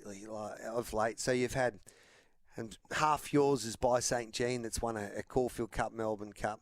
Sham Express has produced the best sprinter in the world in Carling Rising, and then there's the Bull Bars in Mr. Brightside. So from a bloodstock perspective, do you these days, if you really like one from the purpose of it being a great athletic horse and the way it moves, do you just throw away the page these days, or is that still instrumental in you getting to, trying to sell that horse that you're trying to buy? With geldings, I don't think it matters as much. No. Obviously, with fillies, the potential buyer likes to see something on the page. It's hard to sell a filly with, sort of no black type in the first 3 or 4 generations, that's for sure. But with a gelding, I mean, you know what you're getting, and if they buy a good stallion, that obviously helps, I suppose. But, broodmare size is obviously important as well. But, yeah, for me, it's more about the athlete and the way that they move and their action when they gallop. Best horse you've ever seen at the New Zealand trials? Probably I'm Thunderstruck. Yeah. Lucky enough to buy him, obviously, out of the trials. But I saw Sunline in New Zealand before she raced, and, yeah, for me, she's the best horse I've ever seen. Okay, yeah. Sunline. Yeah. What made her so special in your eyes? Just a big, strong machine, bigger, stronger, faster. Yeah. She was an incredible big athlete, Look, she was quite masculine, really. Yeah. But no, the lung capacity and the will to win was everything lined up with her, without doubt. So talk us through the process when you see I'm Thunderstruck. So what happens there at the trials? Okay, so I'll video that horse just on my phone, and I'll send that to people that I may think could be interested. Just say, look, here's this horse at Tiara Trials race, Heat 2. Go on the net and have a look at the trial and see if you like it. But the advantage that I have is obviously that I'm there. I can tell if the horse is good-legged, if it has a good temperament, how big it is, the sort of things that you can't see just by looking at it on your computer screen. Yeah. So that's my advantage. How quick have you got to make sure, like Thunderstruck, obviously you loved him. Are you too scared someone else is seeing the same trial as you? Without doubt. Yeah. Yeah. Obviously times have changed, really. Yeah, no, it's incredible. Like a nice horse can win at the trials or the races, and within half an hour of it going over the line, the owner or the trainer can have 10 offers on it. Yeah. Yeah, that happens for sure. And with your relationship with OTI and Mick Price and Michael Kent Jr. especially, is it a situation where they go, well, I love this horse, boys. You got to buy it now. It won't last too long. And they just go with you these days? Yeah, they realise that time is of the essence with them. And, we sort of try and tie them up once we've established a price by committing to vetting. Yeah. And that normally takes 2 to 3 days to, you've got to let the horse get over it. And, that buys you time. But, like vetting's not cheap either. So you've got to be pretty committed. But, no, being Johnny on the spot is definitely an advantage, Gareth. Did you think that Zimbardo could beat the mighty mare, of course, Via Sistina there at Flemington? What were your thoughts when you saw him in a race like that? Because you purchased him as well. Yeah. I could see Mick and Michael's thought process there. It was his last run for the prep.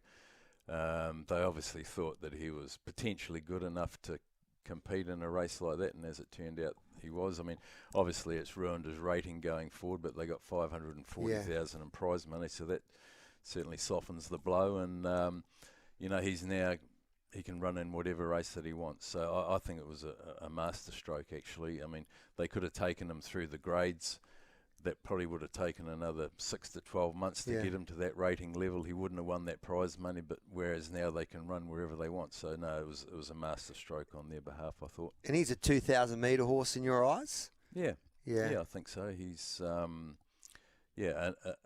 really good middle distance horse, a miler to 2,000, I think. And so when you go to the trials, you head down and talk to the participants and get a feel. Do you go to track work and try and identify these horses before they get to the trials? Yeah, I go to the track a lot, and I'm fortunate that I get on well with a lot of the track riders and stable hands and trainers, etc. The people that are cold face, and quite often they'll say to me, I've got a good horse by this stallion that's trialling soon, keep an eye out for it. So you get a bit of a leg up there for sure, and they're not going to tell me about one that they don't like. So no, I'm fortunate there that I mean, I'm around the racing people every day, so you know them all pretty well, and you get to work out which ones have better judgment than others, I suppose you'd say. But some of the time, have got a leg up before I get there. Describe your association with Mick Price. Well, really, my association in that stable was with Michael. I've been friends with Michael for a long time, and his father Mick. Yeah. And I wasn't dealing at all with Mick Price until Michael came into that business. So, I mean, obviously I knew Mick and respect him highly, but my relationship was with Michael's father Mick originally, especially when he was in Asia, and we had quite a bit of success up there. And then when Mick left Singapore, Laurie Laxton took over his stable, and I sort of picked it up with Laurie as well. So Singapore was very good to me over the years. What would your advice be to any young bloodstock person that wants to get into the game these days? Yeah, it's difficult. I mean, asking people to trust you with their money, that's basically what you're doing. So really you have to earn that right, in my opinion. And at the end of the day, with what I do, you're selling the dream. Yeah. But I mean, there's some good young people coming through without doubt, and they present themselves well, which is important. But your name in this business is everything. Patrick Hogan, I was lucky enough for him to tell me that early. I mean, it was always probably going to be my philosophy, but your name is everything in this business. Yeah. And honesty and integrity is a huge part of it. With Phil Cataldo here on Giddy Up. We're live from Trelawney Stud as we continue the build up to Karaka 26. 100 years they're celebrating selling horses in this country, which is amazing, really. Yeah, no, the New Zealand thoroughbred has a great history, a great past, and we're just blessed with what we've got here with our great land, great horse people, great pastures, great environment. We certainly can produce a good horse with all those key ingredients. Well, we appreciate you because you found us no ballots. A few of the SEN family involved in that horse, a filly. So when it wins a Group 1, we'll give you a sling. Don't worry about that, Phil. Any horses that we should be keeping an eye on? Well, I mean, it's changing. It changes all the time. Like we're coming now from the winter into the spring, so there's a new crop of horses coming out. It'll be a big day at the trials at Te Awamutu tomorrow on the grass. The track will be good, and there'll be 30 heats, and there'll probably be 100 horses going to the trials for the first time tomorrow. So, I'm sure there'll be something come out of there, hopefully. Thanks for joining us, mate. It's great great that you were able to come to Trelawney and catch up with us. Congratulations with the success that you've had. Multiple Group 1 winners you found for the Australian buyers and owners. So you're a star in this field, and we appreciate you coming in and chatting us to us on Giddy Up this morning. Thanks for having me on, Gary. There's Phil Cataldo, one of the best bloodstock agents in Australasia. We'll take a quick break. We'll come back with the Monday means test next.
Finish the season in style.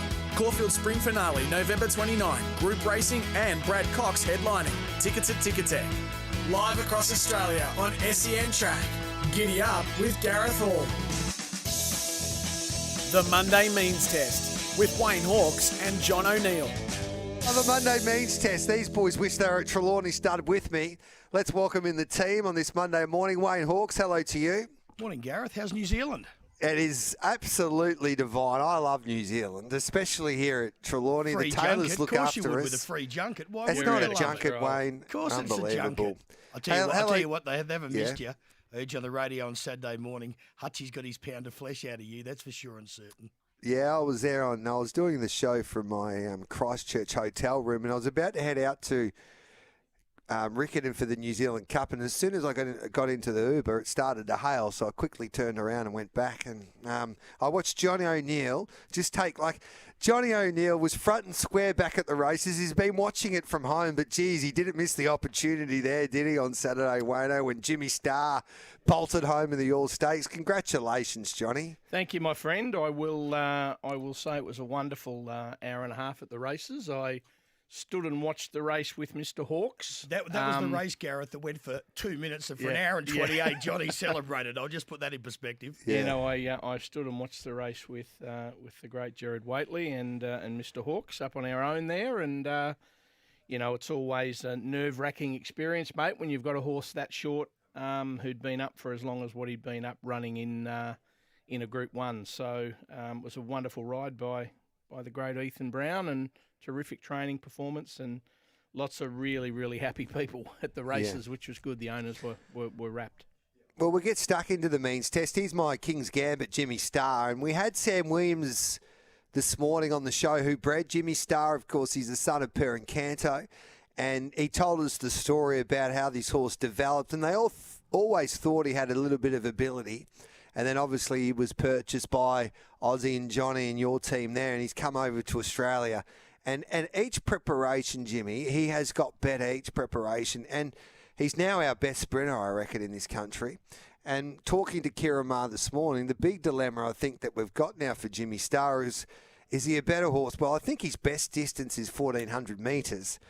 But he could be stepped out to 1,600 metres. And as Sam Williams pointed out, he's probably bred to get a good mile with his turn of foot. So, Johnny, I'll be fascinated to see what you do with him in the autumn, whether you do try and get him to a mile or just concentrate on a TJ Smith because of all the prize money that you can win, of course, as a sprinter in this country. Yeah, look, I think the great thing is, and Hawksy would know this, when you get special horses, and, for us, he's always been a special horse, but he's now won 3 Group 1s and sort of north of, I know his prize money says sort of 6.7 million or something, but there was obviously a bonus in Sydney as well that aren't in those numbers. So he's been a wonderful horse. Bonus? I think it was some 1.6 million or 1.7 million or something. So like he's north of $8 million, mate. He's a beautiful horse. And just talking about whether he's a 6 furlong horse or a 7 furlong horse or a miler, the great thing is that everyone is so focused on this little bloke. Kieran's taken his time with him. We all had huge aspirations for him early when he came. Ozzy and Matty Becker did a wonderful job to secure him, and they had a huge rap on him when he came. And we obviously went to Bendigo in one of those showcase races. Yeah. First up, Blakey Shin won on him, and Kieran actually had 2 horses. It was him and another Will, and it was a lot of people were deciding, and I think we even spoke about it once, Gareth, sort of just who was the better horse, and a lot of people were thinking another Will, and he didn't really probably quite go to where he had to, and Jimmy Starr went way past where a lot of people thought he would go to. So yeah, so look, I mean, I agree. So look, the great thing with Kieran is that he'll take his time, and we'll step him up if he thinks he can go to the mile. You know what? He's a mile specialist. Get the stuff away from the TJ, will you? I don't want to run against you anymore with Browser. Yeah. I'll be happy for you to run the mile. But the problem is, Gareth, I mean, it's a good question. Yeah. But the problem is, what do you do with him in the autumn? You know what I mean? I suppose, realistically, you're probably going to run down the same path. Maybe not no. There's a couple of 7 sort of Group 1. There's a couple of 7 Group 1s. Obviously, the early one at Caulfield, I think. Which the Memsey? the Futurity or the Memsey. Futurity, yeah, the Futurity. So there's certainly that. There's the race that he won last year, which was a weight for age race, I think, up there. The All Age. Ages, There's 1400. Yeah, so there's a couple of nice races. And having said that, if we choose to step him out, I mean, I think, an issue with him clearly now is from a handicap perspective. He's won 3 Group 1s and plenty of money, so he's probably going to sort of be more targeted at the weight for age races, I would have thought.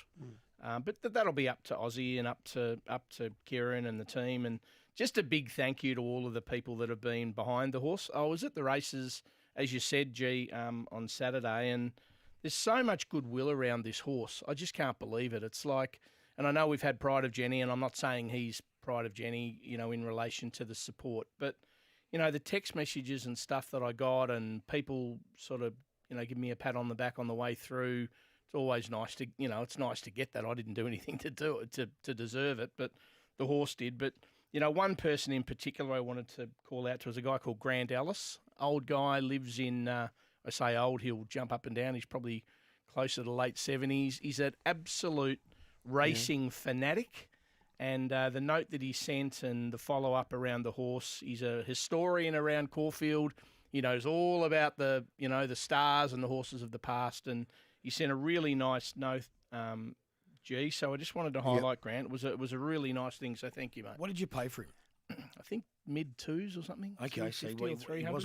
Wasn't a deal. You know, Gareth, they're always bargains when they're fast. Yeah. If he was slow trying to win his maiden at Menanga, or his class 3 at Menangatang, he'd be very, very expensive. But he was a couple $100 grand, was he? Yeah, I think so. I think in those numbers, I thought Angel Capital was pretty good too, Wayne, in second there in the All Stakes. He ran super. I was just saying to Johnny off air, I looked at the sectionals on the screen at Caulfield, and he ran faster sectionals than what the winner did. But when you're a back marker, you're getting back there. We have this conversation every time when we speak about back markers, and look what Jimmy Starr does. I mean, if Jimmy goes back to last, he can't win either. So there's very, very few horses that can win, and everyone boo-hoos when I mention the grey horse, but that's why he was what he was, because he could go back to last and go whoosh, and very few horses can do that. We did discuss that, didn't we? Yeah. And you highlighted that early doors when we were talking about Chautauqua and the challenges that Jimmy had. And I take my hat off to Kieran and certainly Joe up in Sydney, because they got Louise Day to trial him and actually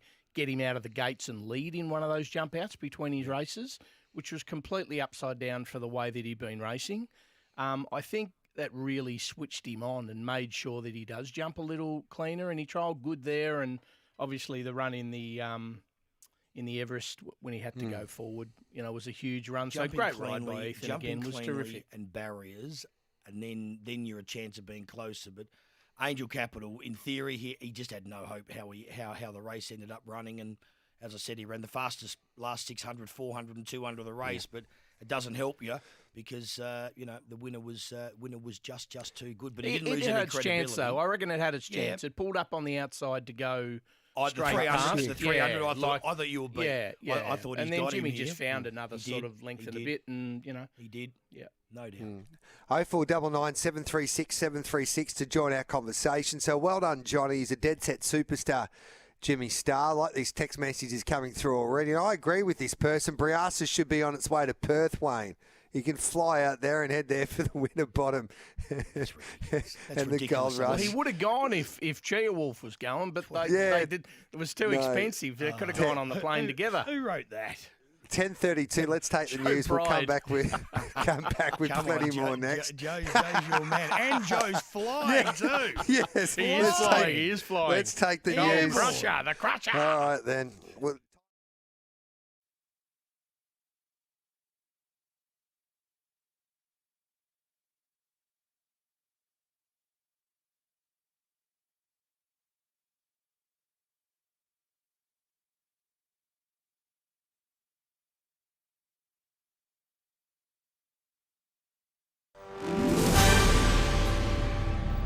Good morning, making SEN News headlines. There are reports today that support is growing for Andrew Hastie to take over the Liberal leadership in the wake of Susan Lee's decision to ditch net zero. 1 in 10 applicants on the AUKUS nuclear submarine projects have been rejected on security grounds. NFL player Chris Boyd for the New York Jets is fighting for life after a shooting in Manhattan. And a convicted murderer in a Victorian prison is fighting to overturn a ban on him eating Vegemite while in jail. He claims it's a breach of his human rights. Coming up next. SEN Sport. Brendan Doggett is a chance for a baggy green debut. The South Australian quick is tipped to replace Josh Hazlewood and is confident if chosen he could put England's batters under pressure. Oh, that's going to be the goal for me, yeah, if I do get the opportunity. But, we've got Scotty and Starkey still there. So they've done well in the past. So, yeah, I think we'll be all right. The Ashes begin in Perth this Friday. Catch it on SEN.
Finish the season in style. Caulfield Spring Finale, November 29. Group racing and Brad Cox headlining. Tickets at Ticketek. Live across Australia on SEN Track. Giddy up with Gareth Hall.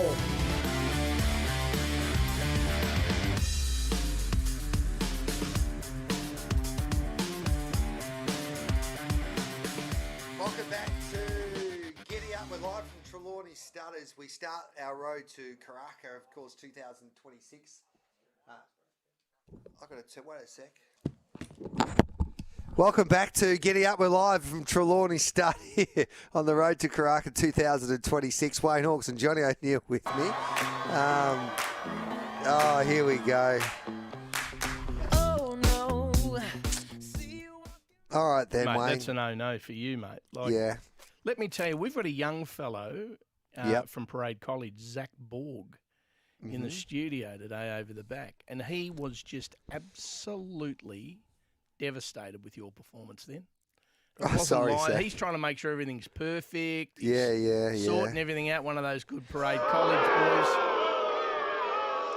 What about... and as I look out the window behind me, you wouldn't believe who's at reception, Yes. Gareth. You wouldn't believe. Yes. She's got a Gareth Hall T-shirt on too. That's all I know. Goodness me. Hey, Anyway, Zach, welcome, mate. Good to see you there, and you enjoy your time in here with the Raving Lunatics. You'll have a bit of fun. While we're on our own nose, do you want me to kick off with my own nose this week? Absolutely. You're in charge, aren't you? So Guy Mulcaster comes up to me on Tuesday or Wednesday, or was it? Well, no, Thursday. Thursday of the Ready to Run sale. And he goes, Gareth, have you heard the news? I said, what's that, Captain? He goes, Yulong have purchased the Oaks winner.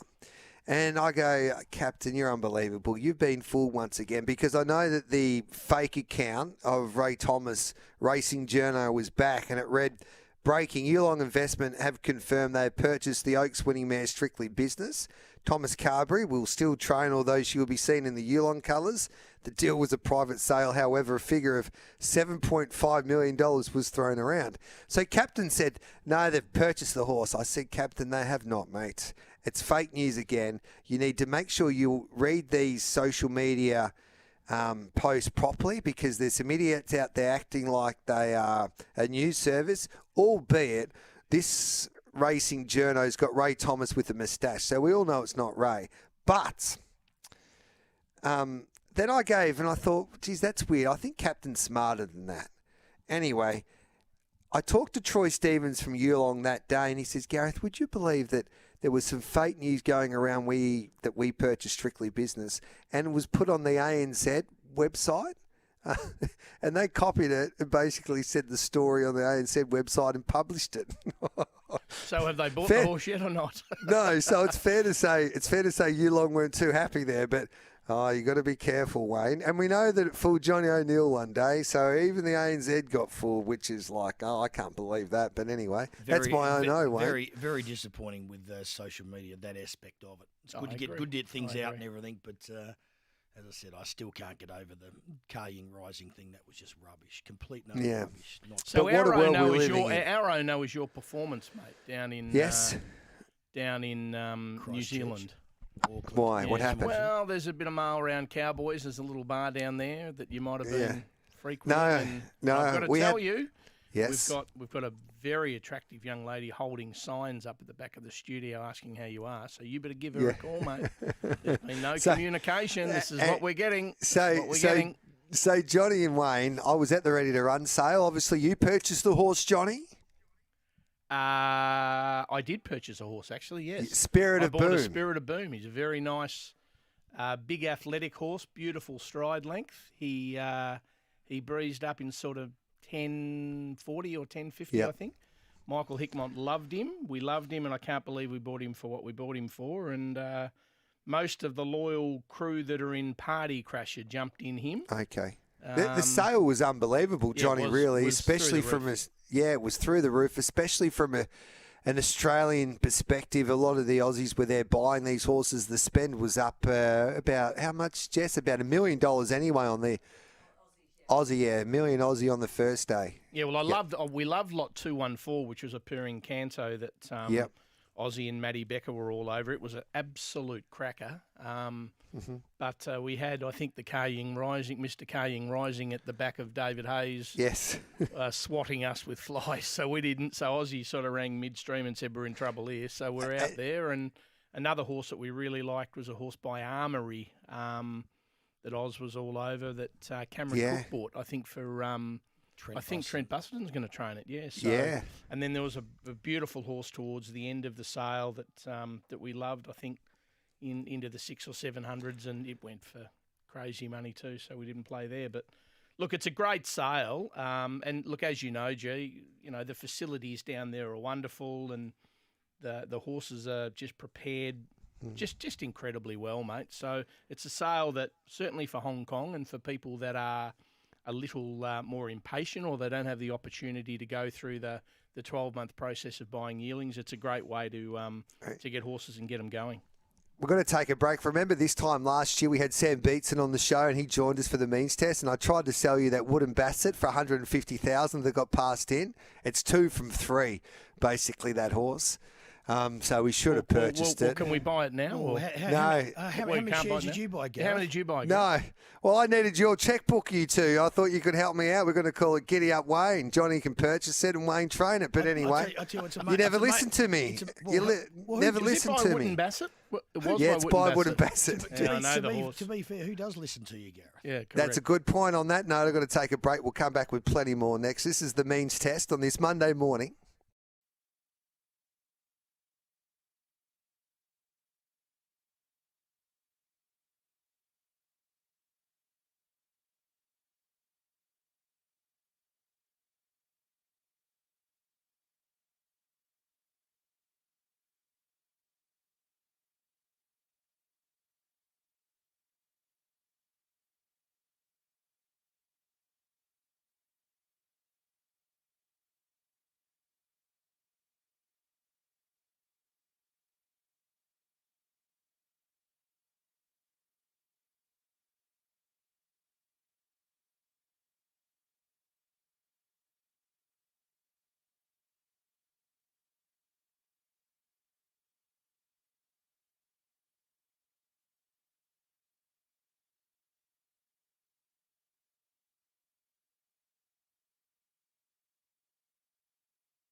Finish the season in style. Caulfield Spring Finale, November 29. Group racing and Brad Cox headlining. Tickets at Ticketek.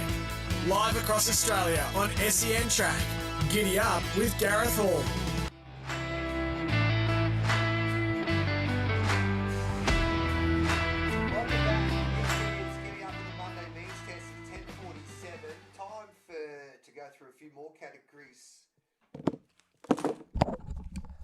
Welcome back to Giddy Up. Gareth Hall with you on this Monday morning. We're live from Trelawney Start. This is I tell you what, I've had a gutful. Live, mate. This is live. This is what this is. I've just thrown the other headset away. You know what he just did? He picked up the wrong headset, Johnny. I'm watching on the computer. Anyway.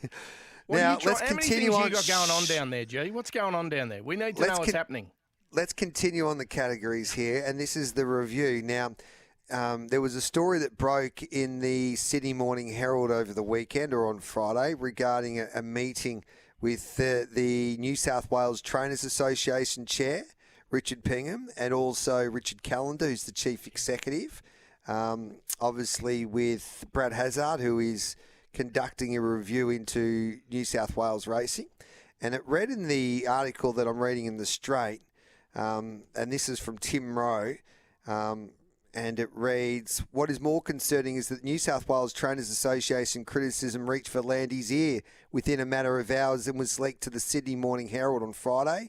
It is believed the phones were running hot late last week at Racing New South Wales, shoring up support from stakeholders for the organisation and its CEO, whose length of time as the regulator is a major bone of contention. Many stakeholders have been careful to not make it personal, publicly avoiding discussing Volandis directly, but Racing questioned the fitness of the Thoroughbred Racing Act and Racing New South Wales' overarching control of the industry. Purse string. So, Wayne, what are you hearing? You're part of the New South Wales Trainers Association. Is it true or not? Well, what I'm hearing is exactly what is being reported, so that Uncle Peter's not very happy, and you know what? I suppose I wouldn't be happy if someone was investigating me either, I suppose. So that's the joys when you take the big job and the big money. But why in this world do they're obviously having their review, etc. But I thought that the Trainers Association were on the same page as Peter Volandi's, Wayne. Yeah, I can't really comment on that. Investigation. What I meant to say was review, not investigation. Yes. But you know what? At the end of the day, you don't always believe what people throw out there, because if we always believed that, Kaying Rising wouldn't be running in the Everest. He didn't only just run; he won. Yeah. So, you know, I mean, look. Everyone's got in for Peter. There's well, not everyone, but a lot of people have got in for Peter. There's no doubt about that. But if you have a devil's advocate and look at it from the flip side, prize money's up. Things are going gangbusters. I just want Uncle Peter just to put some money in his pocket and just rip up these tracks and rebuild them in Sydney. That would be the greatest thing that he could do. And he's been there a long time, though, just the same. I reckon he's been there 20 years. Yes. Long time. And he's done it. Well, he's been able to reinvent things continuously through the whole scenario. And I think the point that you make is probably the only challenge in racing in New South Wales at the moment is the tracks. People are going, attendance is up, the functions are great, the prize money's unbelievable, the facilities. Scotty Kennedy, who works at the ATC, is a ripper. He's a fantastic sponsor driver. So at the end of the day, I would have thought everything's pretty positive up there outside of the track. So that's what I find interesting anyway. I thought these meetings are meant to be confidential, Wayne. Yeah, and you know what? You're actually right. And when I was reading that, I remember. I don't know which bank it was. It was either Westpac or ANZ Bank, and it was probably 6-8 years ago, and they brought out this ripping profit. And it was news to the market, and the share price soared, and I just went, wow. Now, there's a company that shuts its mouth. I mean, they need the Maxwell Smart code of silence, don't they? They need the cone of silence. The greatest Aussie line is, don't tell anyone but. Yeah. As soon as you tell someone to don't tell anyone, that just gives everyone the right to go and tell. I mean, you know, as I said, I always just think back to that, was it one of those banks that made a whopping profit way higher than expected. Outside of you and I, when Gareth told us early doors about Demi, and we didn't We didn't tell anybody. We were very quiet Gareth, about this has that, nothing Gareth. to do with me, Gareth. No, this is a serious conversation here. So I'll ask you this question, you two. Is Peter V'landys the right man for the job, Johnny O'Neill? He's done a wonderful job for horse racing. He's an entrepreneur. He is a ruthless entrepreneur that is all about success and driving success. So I don't really have a relationship with Peter, but what he's managed to do has been incredible. So I don't have any issue with him. I think he's terrific. We've got about a minute. I can only treat him how I find him. So at the end of the day, the bottom line is I've never had an issue with him. I know a lot of people want to drag him down, but isn't that the tall poppy syndrome in Australia? Yeah, I agree. In America, the bigger you are, the more successful you are, the more people, that famous line, they're rooting for you and they're cheering for you. In Australia, the bigger you are, the more they want to drag you down. So Peter has got all these investigations. He's got all this stuff that's happening around him, and unless he's Teflon where nothing's sticking, they haven't got him for anything. He'll be fine. He'll keep his head down and keep going. Let's hope anyway. Correct. Let's hope for racing, Gareth. Things it'd be continue. good to have the racing. prize money's terrific, and things are in great shape up there. It'd be good one day for the racing industry to be united, just for once. It won't ever Coles happen. versus- You might be the one to do it. You might be the one to do it, G. Coles You Yeah, won't be we'll doing try it- our you very won't be doing best. it from New Zealand. You better get back here. We'll take a quick break. We'll come back with plenty more and wrap up the means test on this Monday morning.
Season in style.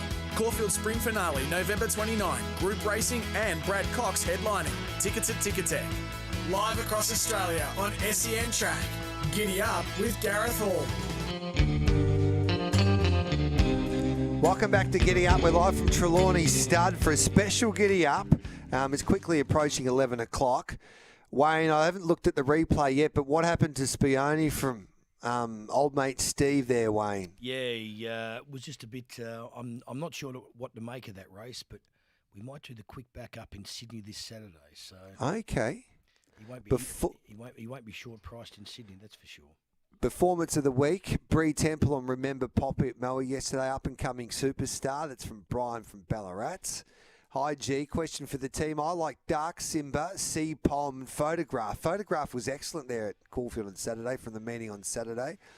It'll be interesting to see which way they go with a few of those horses, Matty. I'll find out during the week and let you know. Rumble again winning for Michael Trotter was the highlight of the spring. Well done, $31. Rumble again always wins a race during a preparation, as Gator pointed out. 20 seconds, Gareth. At a big 15 price. seconds, Gareth. We'll take the news. We'll come back with more of the means test.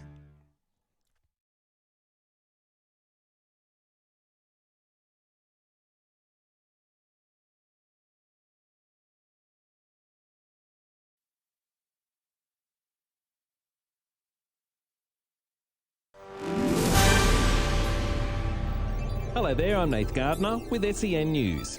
We'll head to LA first, where Melbourne is taking centre stage at SoFi Stadium. Images of the Victorian capital, such as Flinders Street Station, the MCG and the Sporting Precinct, are being shown at the stadium during the LA Rams-Seattle Seahawks clash. It's to encourage Americans to head down under for the first ever regular season NFL game in Australia next year. Reports of leadership woes for opposition leader Susan Lee aren't going away after a dismal poll in the Financial Review, scoring just 10 to 40 in the preferred PM stakes. Conservative MP Andrew Hastie has won the backing of key moderates in the Liberal Party, raising the prospect of a leadership challenge. Labor's Tanya Plibersek telling Seven this just proves the Liberals are a rabble. The chaos inside the Liberal Party is just another demonstration that they're focused on themselves and fighting one another. New evidence reveals serious police failings in the lead-up to the murders of Hannah Clark and her 3 children.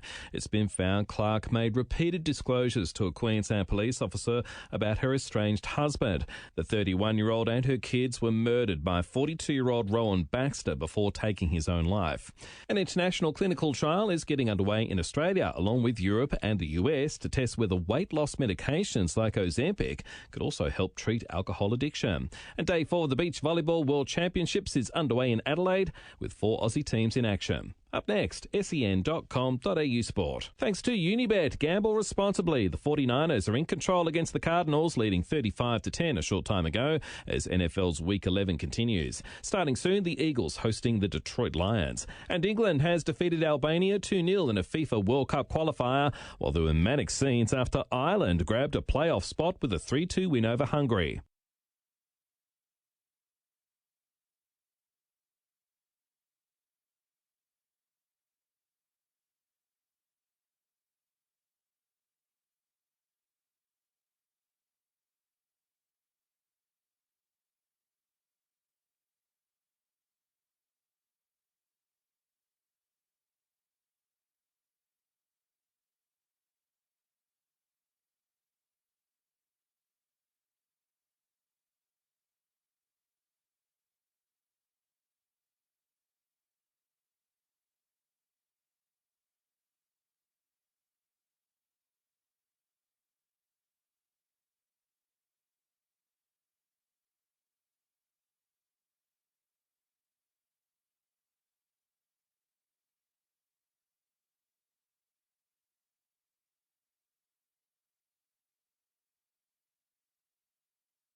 Finish the season in style. Caulfield Spring Finale, November 29. Group racing and Brad Cox headlining. Tickets at Ticketek. Live across Australia on SEN Track. Giddy Up with Gareth Hall. Welcome back to Giddy Up. It's 3 minutes past 11. Looking forward to this next hour. Roddy Schick from Windsor Park. Can't wait to catch up with Roddy this morning. And Brent Taylor from Trelawney Stub will also be joining me in a busy final hour as we continue the build-up to the Road to Karaka 2026 with the catalogue coming out with NZB for the yearling sale tonight. But before we wrap up the means test on this Monday morning, it's time for... Yes! Yes! Yes! Yes, yes, yes! Yes, yes, yes! Johnny O'Neill, take it away. So I've got a few here. Rebecca Patterson at the races on Saturday. From the MRC? Yeah, she works at the MRC, daughter of a good friend of mine, Pato. Organised a wonderful event for the kids Saturday at the racing. It was absolutely fantastic. So was that the rodeo thing? The rodeo thing was unbelievable. I wonder why everyone was there. So like many Josh kids Ryder, down. they were there with their cowboy They all hats had and the their stuff on. boots and... It's groundbreaking. So well done, Beck. And what I do want to highlight there is between the races, Jamie Carr, who was not riding, went down and put a bit of a rodeo show on for everybody. So had the horses galloping and the kids watching and got everybody involved. So I take my hat off to you, Jamie, for getting everybody involved and Beck for organising it. Well done, Melbourne Racing Club. Special mention to Amy Yagi. Now, I've been spending a lot of time at home watching the races, and I think her mounting yard summaries and the way she goes through the races have been incredible. So good on you, Ames. Well done. Obviously a great horse person. The granddaughter of the great Jim Houlihan, I believe. Correct. Married to a ripper in Ash, and obviously they've got a nice training set up down at Mornington. So good on you, Ames. And a very special mention, not only to Jimmy Starr, but to Ash Jarvis, who looks after him. Thanks, Ash, for going back late on Saturday night and spending some time with him and all day Sunday and again being there early this morning. So we appreciate it. They're my yeses. Well done, Johnny Wayne. Standing back up on the mound there with Gerard Whateley on Saturday, watching Johnny O'Neill bounce around after Jimmy Starr. Yeah. After Jimmy Starr won the Group 1, I know the feeling, I know what it's like. And grown men do silly things. And there was Johnny Especially O'Neill. He was, me, 100% me. Don't you worry about that. But not as much on a racetrack, but... Johnny was the trainer for a minute. He was a jockey for a minute. He was holding the horse for a minute. He was the photographer for a minute. Jared and I just stood there and we were giggling to ourselves. It was quite good to watch. Johnny, winners are grinners and losers can get stuffed, they say. Now, just quickly, boys, we have run out of time. My yes. I don't know if you agree. I love where they put the C4 stakes. I reckon it was a great day, a great way to end the spring carnival. I thought the Thoroughbred Stakes worked nicely, that $1 million race, and then they've got the Guineas on that day as well. Do you agree, Wayne? I don't know whether the race is worth $1 million. It should be worth $1 million. I reckon for 500 you get the same result. I reckon. No, you don't. Jimmy Starr doesn't go there for 500,000. We're talking about the Phillies race. Oh, the Philly, yeah. The Phillies race for 500. I don't reckon that would have got any better field for 500 than what it would have for $1 million. Myself. The race day worked. It's as simple as that. Yeah. It actually works. So they're doing some good work, Melbourne Racing. They really are.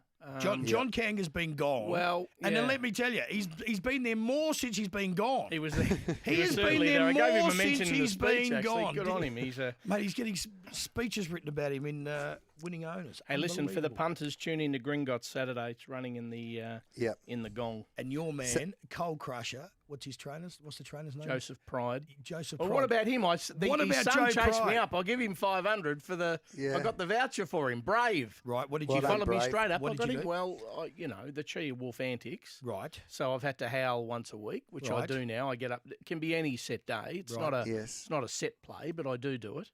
No, I got him the $500 voucher that I promised last week, and he followed up and got it, and he'll be Mr. Wong's. at Mr. Wong's. So Well done. Brave, I hope you enjoy that. I'm sure you Joe will. Pride is He's on fire. Would he be the hottest trainer in the country? He's pretty hot. Jeez, he's training some winners. Jeez, it was a win coal crusher too. Yep. It was a beauty. On fire. Hey, boys, I've got to go. Thanks for your company as always. That my something for the battlers. Kingman won the New Zealand Trotting well Cup. done I told too. you We last haven't week, given you the lads. rah-rah for that. That is $7 or $8 or something, wasn't it? Yeah, I told you. Yep, 3 wide without cover. One of the greatest victories in the history of the NZ Cup. Hey, boys, thanks for joining us. Good to see you, mate. Get home safe, mate. Yep, the Monday means Demi's missing you, brother. Demi's missing you. Come Wayne on. Hawks and Come Johnny on. Come O'Neill. on. Hey, we'll take a break. I'm looking forward to catching up with Roddy Schick next, of course, from Windsor Park, and Brent Taylor's not far away as well from Trelawney. As we continue the build-up to Karaka 2026 for us on this special Giddy Up on this Monday morning.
Finish the season in style.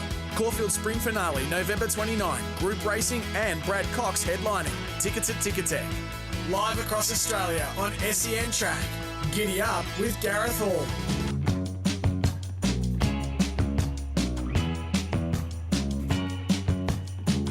Welcome back to Giddy Up. It's a special Giddy Up on this Monday morning. We're live from Trelawney Stud, a famous stud, of course, here in New Zealand, as we get set and start the build-up to Karaka 2026. The catalogue will be launched tonight with NZB, so looking forward to that. And we'll have Andrew Seabrook on the show tomorrow, but our special guest now is Roddy Schick, from a famous family, of course, in New Zealand, at Windsor Park, and it's always great to catch up with Roddy. G'day, mate. Thanks for joining us on this Monday.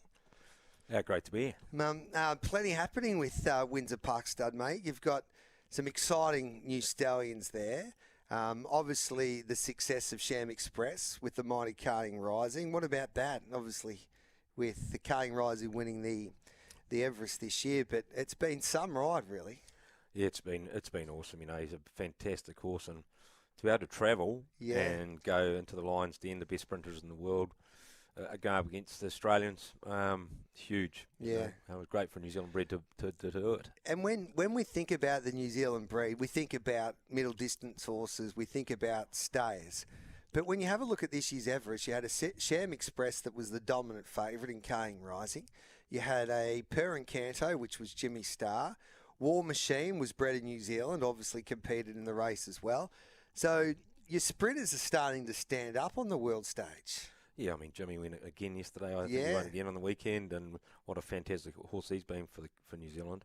But yeah, look, the countries, we're not one-dimensional, never have been. And, you know, obviously people come here to look for horses that will get over a bit of ground. But, you know, if you've got the genetics, it's a perfect place to breed them.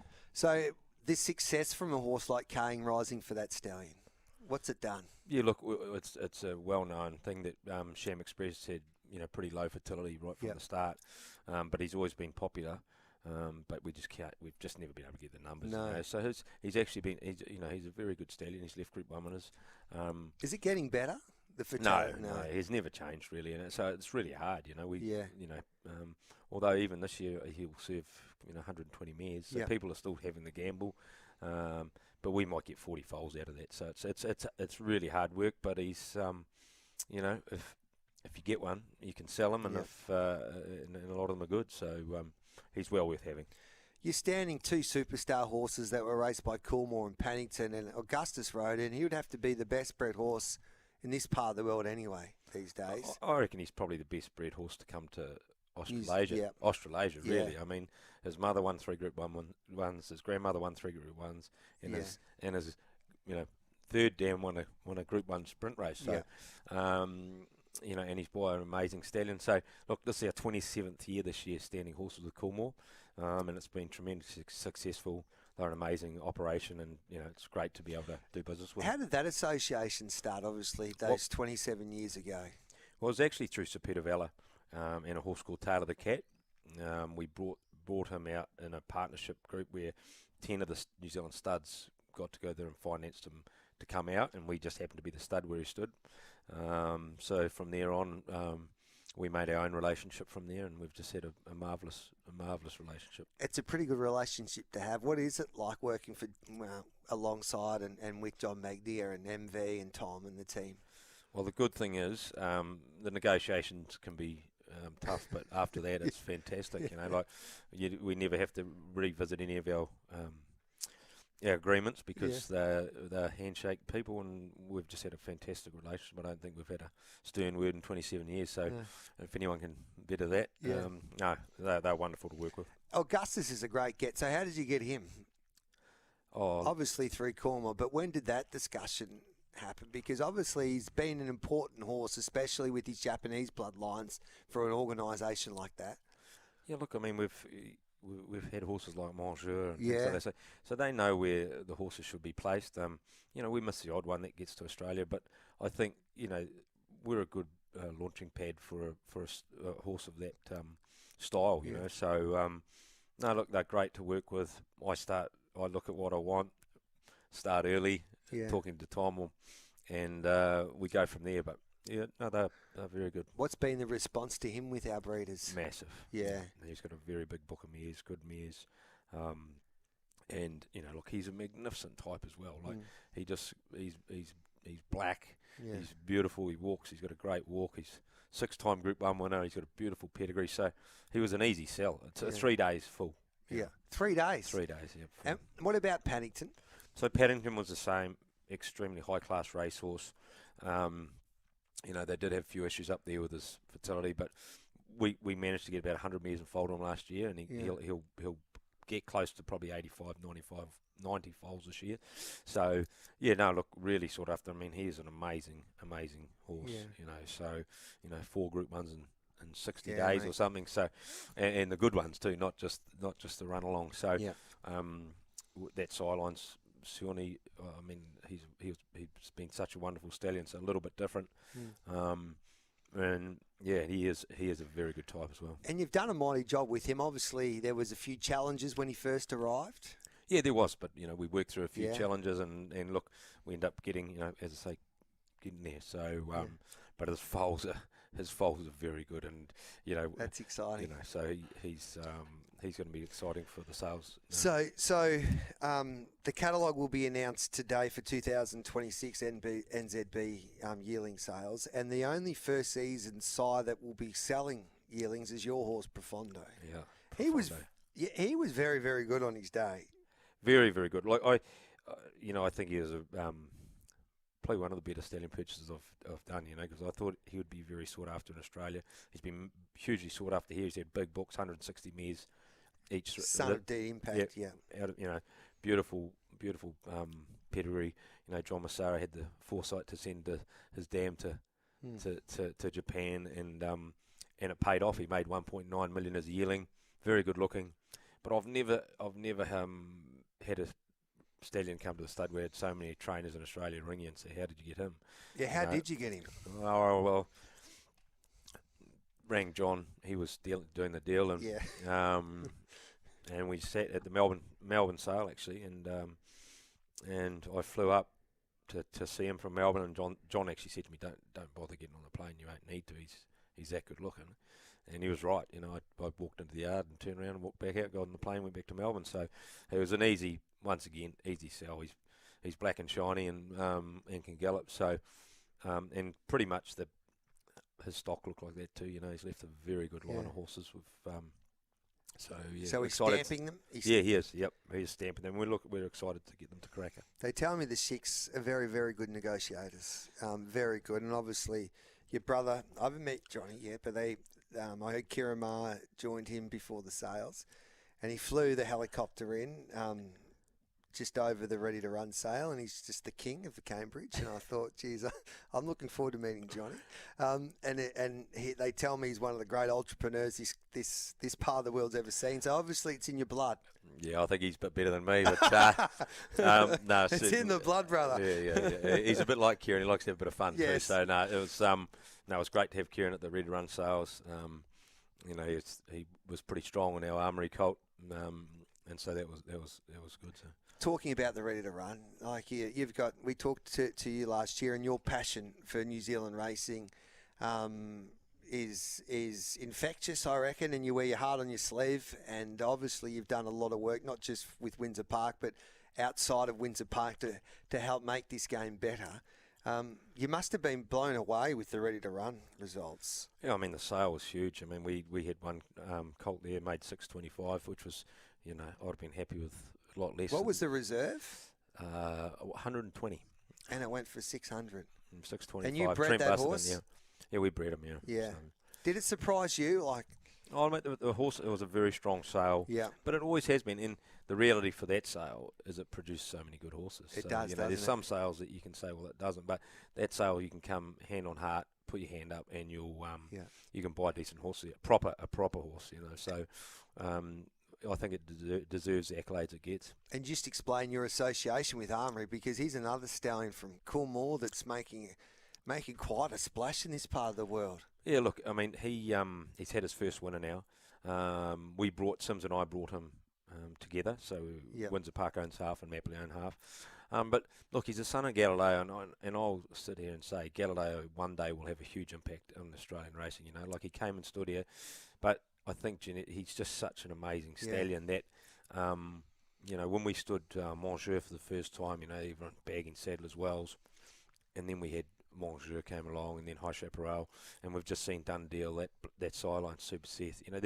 That sideline's become so powerful, and I think the same will be said for Galileo at some stage. Yeah, the impact High Chaparral's had in Australasia. We just lost So You Think, but and the superstars he's been able to produce, Dundeel and through those lines. I just think if Galileo we will see a son of his that will be very good. It's funny sometimes the Northern Hemisphere stallions dominate and they take a little bit of time to get warm here. Yeah, they do. And it's probably we've got Circus Maximus as well. He's bred pretty much on the identical cross as Armory, and he's really starting to get some nice horses around. Yeah. So he's very exciting. It's been some farm your farm when you have a look at the history of the greatest horses ever to grace the turf.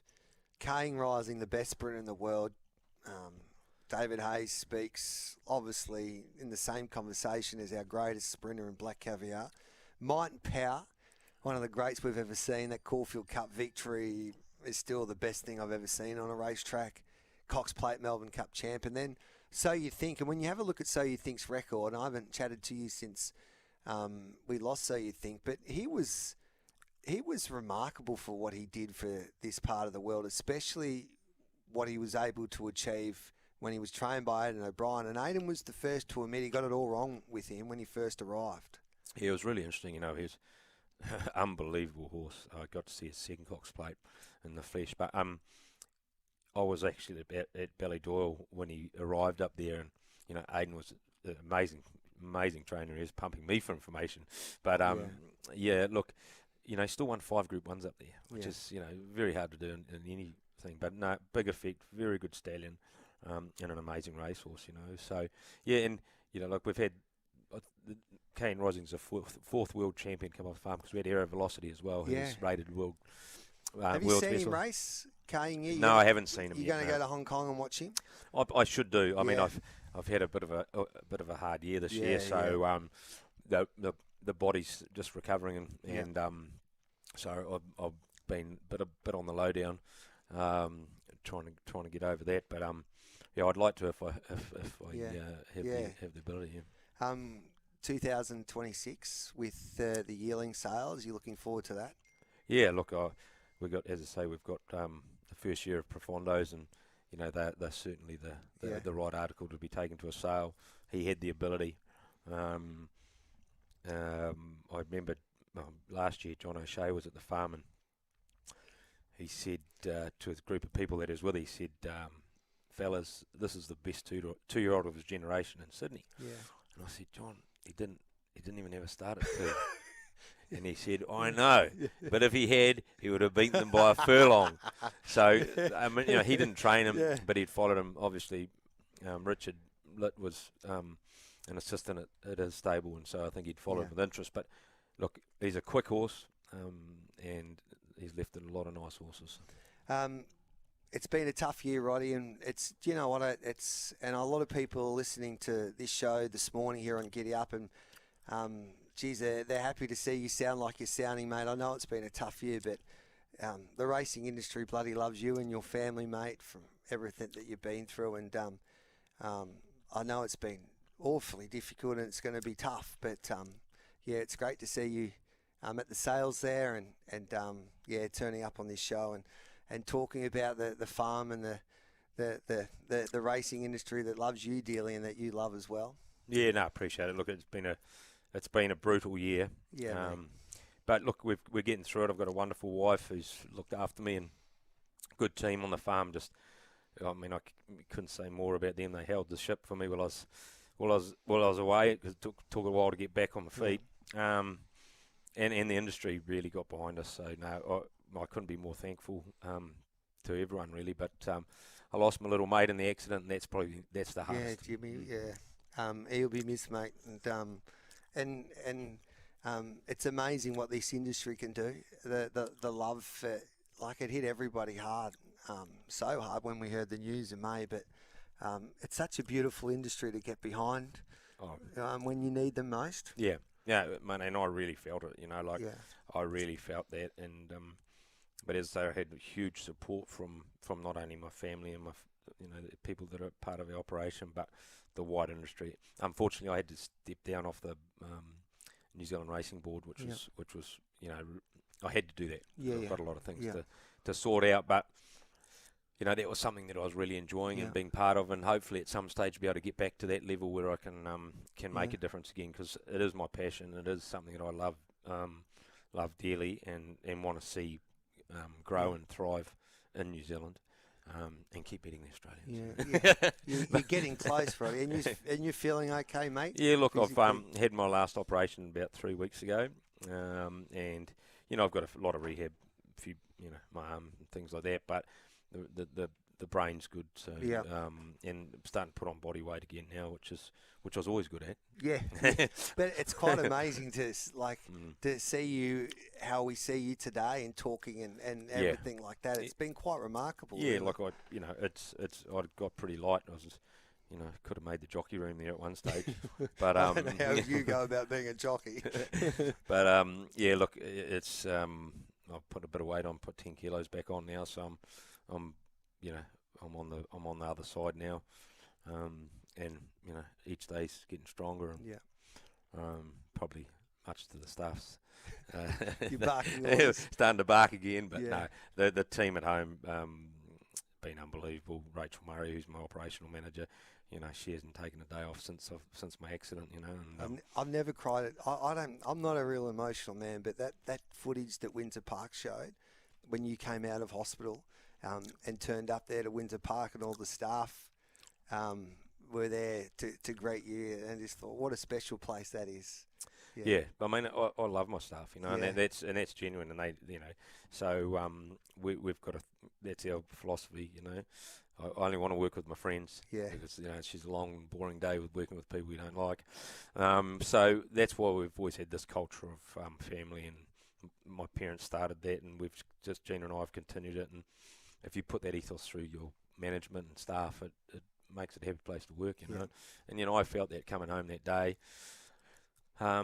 It's pretty special, And mate, we haven't missed a beat. I probably don't need to be there, but they've probably done a better job without me, So, And you see people now at the sales, and everyone wants to give you a hug, and I suppose when they greet you these days, and even when I saw you at the sales there on Thursday, I think the first reaction is to give you a hug, basically. Yeah, just not too hard. No, no, it's no. Honestly, those things are still, it's a little bit raw, a bit raw, But I wanted to get there on Thursday. Thank goodness. Yes, got my big sale. Yes, going home with pockets of money. But no, it was great to see everyone. And I've been to the odd race meeting. But look, as I say, the industry's just been great. A lot of love for you, Roddy. Everything that you've been through, and I know losing Jimmy is something that you can't describe, but everyone is so happy to see you at the races and at the sales and coming on the show. So I thank you for coming on the show today. It's been a great time for Windsor Park Stud. Obviously, you got some exciting stallions there, and you're selling bloody ready to run horses now for 600,000. So, and it's good to see you with a bloody smile on your face, mate. It makes my day, and our listeners listening to you as well.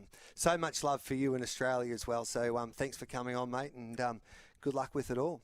Cheers. Good on you. Roddy Schick joining us here live at Trelawney as we continue the build up to Karaka 2026. We'll catch up with Brent Taylor, who will be my special guest next.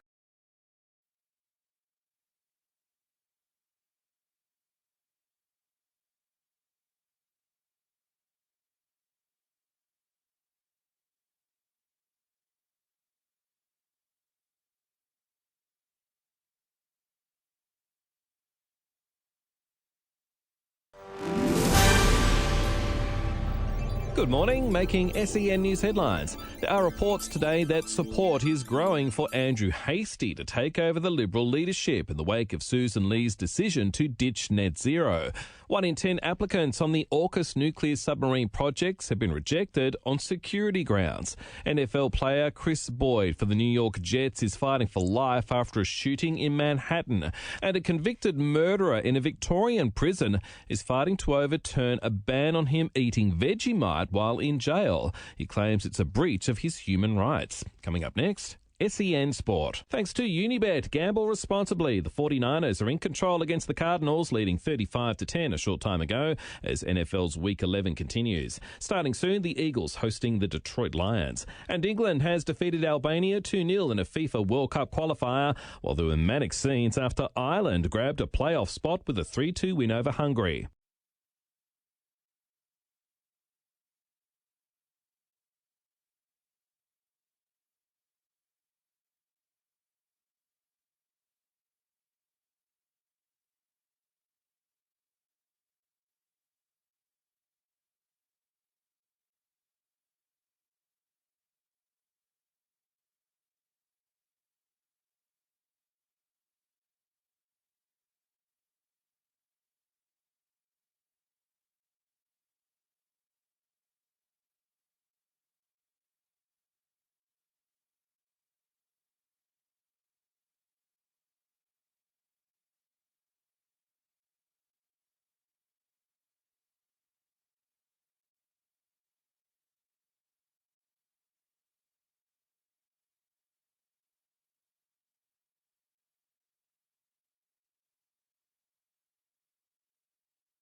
Finish the season in style. Caulfield Spring Finale, November 29. Group racing and Brad Cox headlining. Tickets at Ticketek. Live across Australia on SEN Track. Giddy up with Gareth Hall.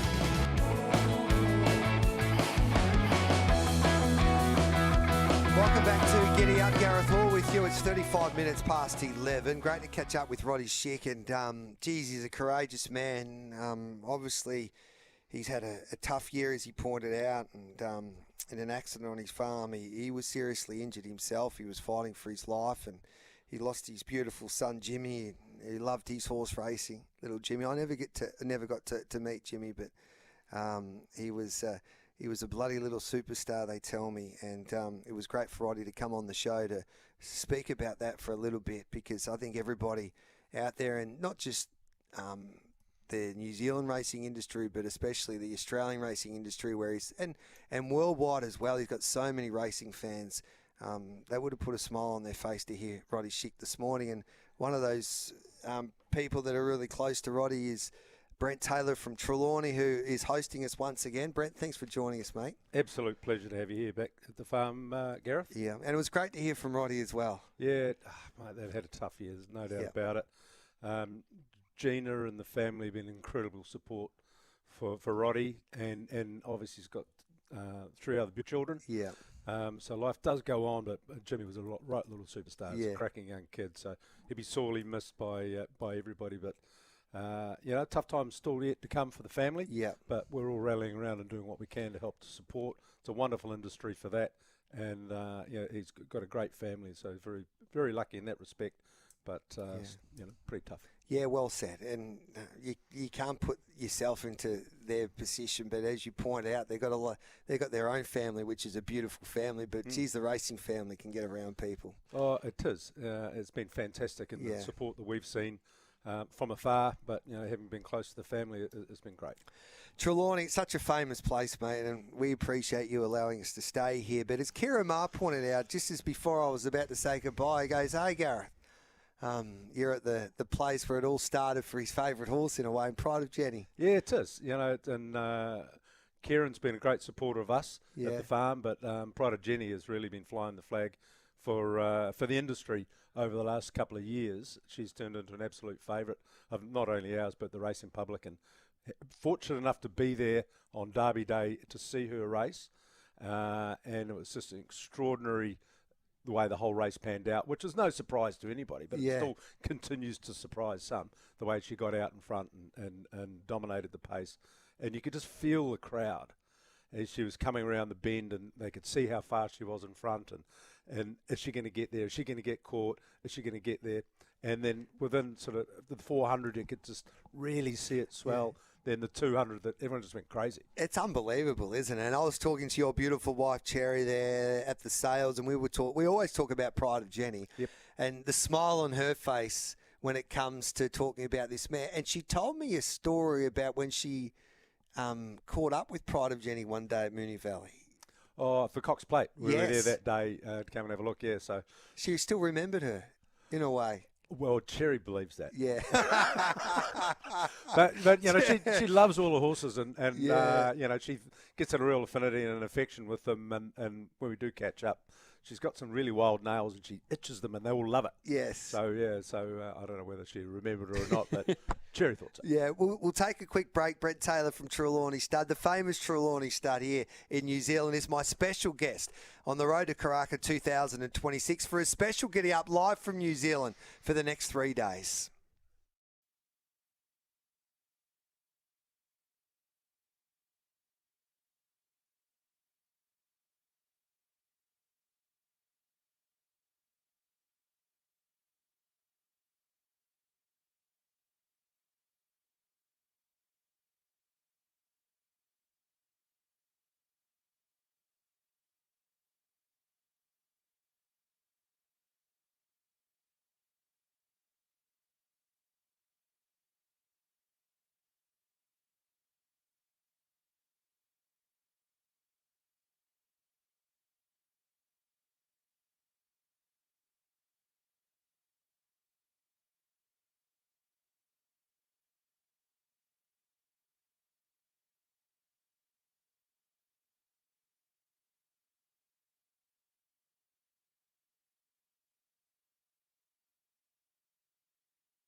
Finish the season in style.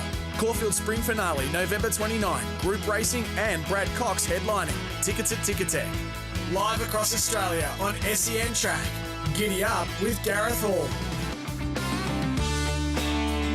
Welcome back to Giddy Up. This is a special Giddy Up live from Trelawney Stud, the oldest farm in New Zealand. Is that right, Brent? Brent Taylor, of course, the man who owns Trelawney these days, along with Cherry, his beautiful wife.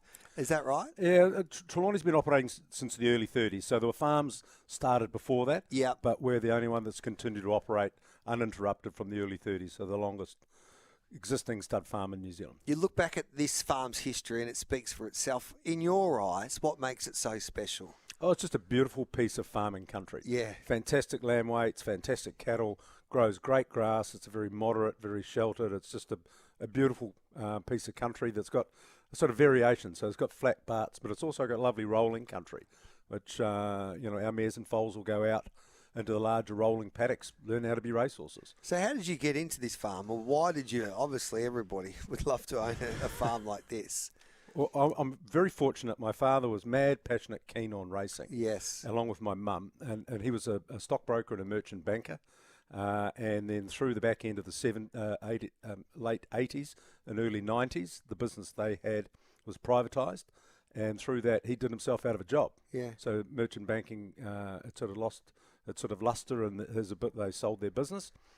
And it decided to get into some more speculative type businesses, one being a meatworks. Yes. Nobody wanted those in the late 80s. We bought one of those, and a stud farm. Yep. And again, through the late 80s, early 90s, racehorse ownership plummeted, returns of yearling sales plummeted, so we're able to come in and buy this farm. And we actually bought it from an Australian family called the Holmes Court family. Yes. So they had it, they bought it from the Otway family. Then unfortunately, Robert Holmes Court passed away in, I think, 1992, somewhere around there. And they needed to shore up the balance sheet and, dispose of a few assets. And a stud farm in New Zealand wasn't required. Mm. So it became available. We had looked at a few farms in the Waikato before. And anyway, this one came up and thought, well, we're just going to take the plunge and buy this because it's an outstanding piece of property, a great piece of history of New Zealand thoroughbred breeding. But it was just, at the time, expensive, but relatively cheap. And you've been in this game for a long time, and you did an apprenticeship at the best place, I reckon, in Australasian racing, really, from a breeding perspective, at Cambridge when it was owned by Sir Patrick Hogan. What was that like? Fantastic. Sir Patrick and Lady Justine were incredibly supportive to myself and a lot of other people coming through the industry. And a number of those people are now running their own farms in Australia and New Zealand. And Patrick was just an absolute leader of his time, as we well know. But the art of doing a deal and watching from the sideline has been one of the key things that I've taken from the operation.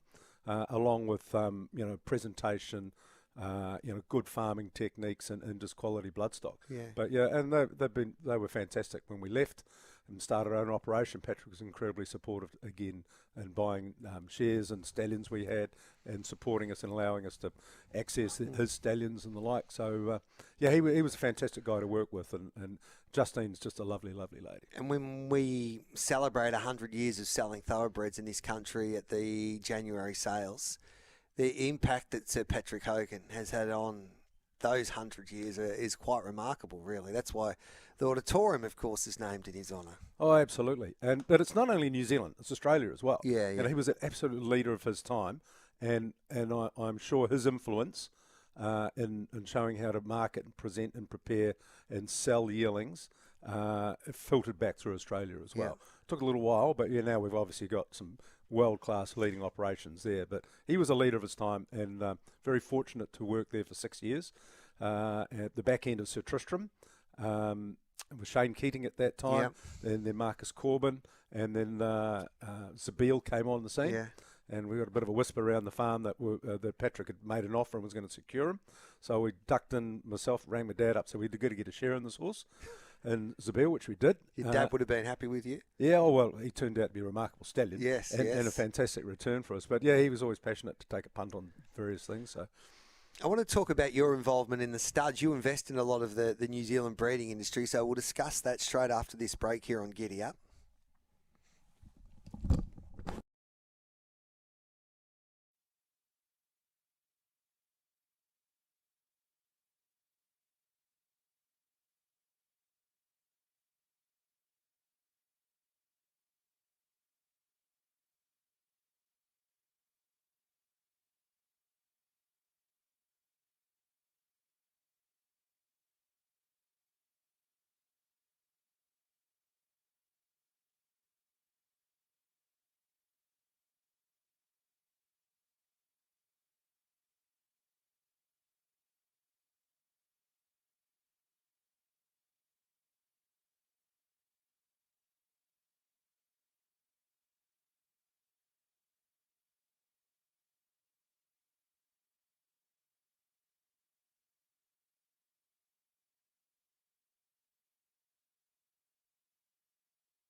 Finish the season in style. Caulfield Spring Finale, November 29. Group racing and Brad Cox headlining. Tickets at Ticketek. Live across Australia on SEN Track. Giddy Up with Gareth Hall. We're live from New Zealand here on Giddy Up for the next 3 days, and we're lucky enough and privileged to be here at Trelawney Stud, one of the most famous farms in Australasian racing. And Brent Taylor, along with his wife Cherry, own this stud, and they've got some wonderful horses heading towards the 2026 yearling sales in Auckland at Karaka there in January. Mate, I'm looking forward. There's a couple of beautifully bred gallopers here. The Wooden Bassett out of Sedani, who was a star. Yes, she was an absolute beauty for us. The Hayes boys trained her. Yes. That was their first winner when they went out on their own. Their first stakes winner. Such an important horse for them. Oh, it was for us as well. It was Yeah. a great environment to be in. Through that sort of time of those boys kicking off, she came up, won the Matriarch Stakes, was their first major winner for the carnival, and then she won the Ballarat Cup at the end of the day as well. Yeah. So she was a great race mare, very well bred, being a half sister to Grunt. Yeah. And the mare being a half sister to Ocean Park. Yes. And of Exelidia and many others. So Two very important stallions to you, Ocean Park and Grunt. yeah, they have been. They Yeah. have been. They were. Ocean Park was a fantastic racehorse, and has been an influential sire for us to be able to sell racehorses by as well. The Sioux Star Colt out of Juan Diva, who was trained by the Freedmans. Obviously, it's going to be very, very popular come January. Yeah, he's a ripping colt. She was a really good-looking filly. We bought her at Easter a few years ago, being a daughter of Snitzel, trained by Michael and Richard to start with, Yeah. and then they sort of split up. And so Will and Richard took her over, did a wonderful job, took her up to Brisbane, where she won a Group 3 race for us up there. So this is her first foal. Cracking first foal, lovely colt with a bit of scope and size and a lot of presence, good moving horse. So, yeah, he'll be pretty popular. And you invest in a lot of the Kiwi stallions, Per and Canto, Hello Sane, who's made quite an impact, Santono Aladdin, who's doing great things at the moment, Priceer speaks for himself, Savabeel, Profondo, obviously everyone's excited to see what he can do. So, sort of stayed as well. You do invest a lot in these stallions? Yeah, sure. Most stallions that come into the country and then there's an opportunity to buy into them, we will try to. Yeah. If the deal's good or the horse we like, we'll like to take a share in. So, most of those horses there we've been able to invest in when they've come in. And you'd prefer that business model by trying to get a stallion yourself? I wasn't much good at standing stallions. We had them here for a long time. Yeah. With only having a small number of broodmares, I found it difficult to commit to sending a large portion of them to our own stallions, especially if I didn't feel that they were going as well as what I liked. So I'm better off investing in other people's stallions and letting them do the hard work. And you've been a man that obviously you're very smart in what you do, but you had to move with the times and you changed it up a little bit and you went out to the big sales and purchased and improved your bloodlines. And it looks like it's coming together now. You're being very generous here, Gareth. But we have had the opportunity just to do stuff for ourselves. Yeah. So we've got no clients' horses on the farm to speak of, and we've gone out in the last 3 or 4 years especially and tried to race in our own replacements, either buying at the yearling sales or retaining fillies. And out of this lot here, we've got obviously Juan Diva as a group winner. Filly we raced, we purchased. We've got Sedani, who we bred and kept. Cheaper Than Divorce is a multiple group winning Savabeel mare. She's one we raced ourselves. To Illicit, Group 1 winner. She won 6 or 7 group races for us. She's got a Russian Revolution filly coming up through the sale. So most of these fillies, or most of these mares, we either raced or bred. Yeah. So that's been really enjoyable for Cherry and I, because we love our racing, and especially having success. Yeah. Bit quiet at the moment, but there's a bunch in training. You never know. Hey, thanks for joining us and having us, mate. We appreciate that. Cherry's doing a wonderful job looking after us, so you don't have to worry. And we're heading off to Sir Peter Vella's property at Pencarrow tomorrow, so we can't wait for that, to catch up with the legend, Sir Peter Vella. He's been fantastic for the industry. Wonderful breeder, beautiful farm, and I'm sure the hospitality will be spectacular. Brent Taylor, thanks for joining us, mate. You're a great man. That is it for a special Giddy Up. It's been a big show. Join us tomorrow. Can't wait for that from 8 o'clock. Hopefully then.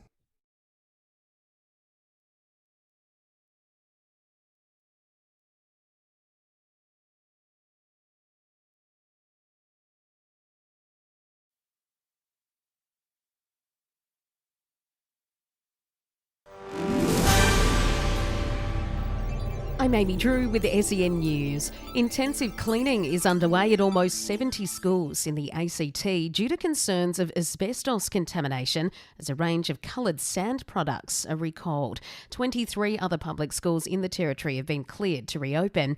Education Minister Yvette Berry says the risk to staff and students remains low. Reports of leadership woes for opposition leader Susan Lee aren't going away following a dismal poll in the Financial Review, with just 10% of voters backing her as preferred Prime Minister compared to 40% for Anthony Albanese. An ambitious plan to ban ambulance ramping in Tasmania appears to have stalled, with new data showing a drop in the hours spent ramping is not leading to gains in patient response times. The plan was to mandate a time frame for transfer from paramedics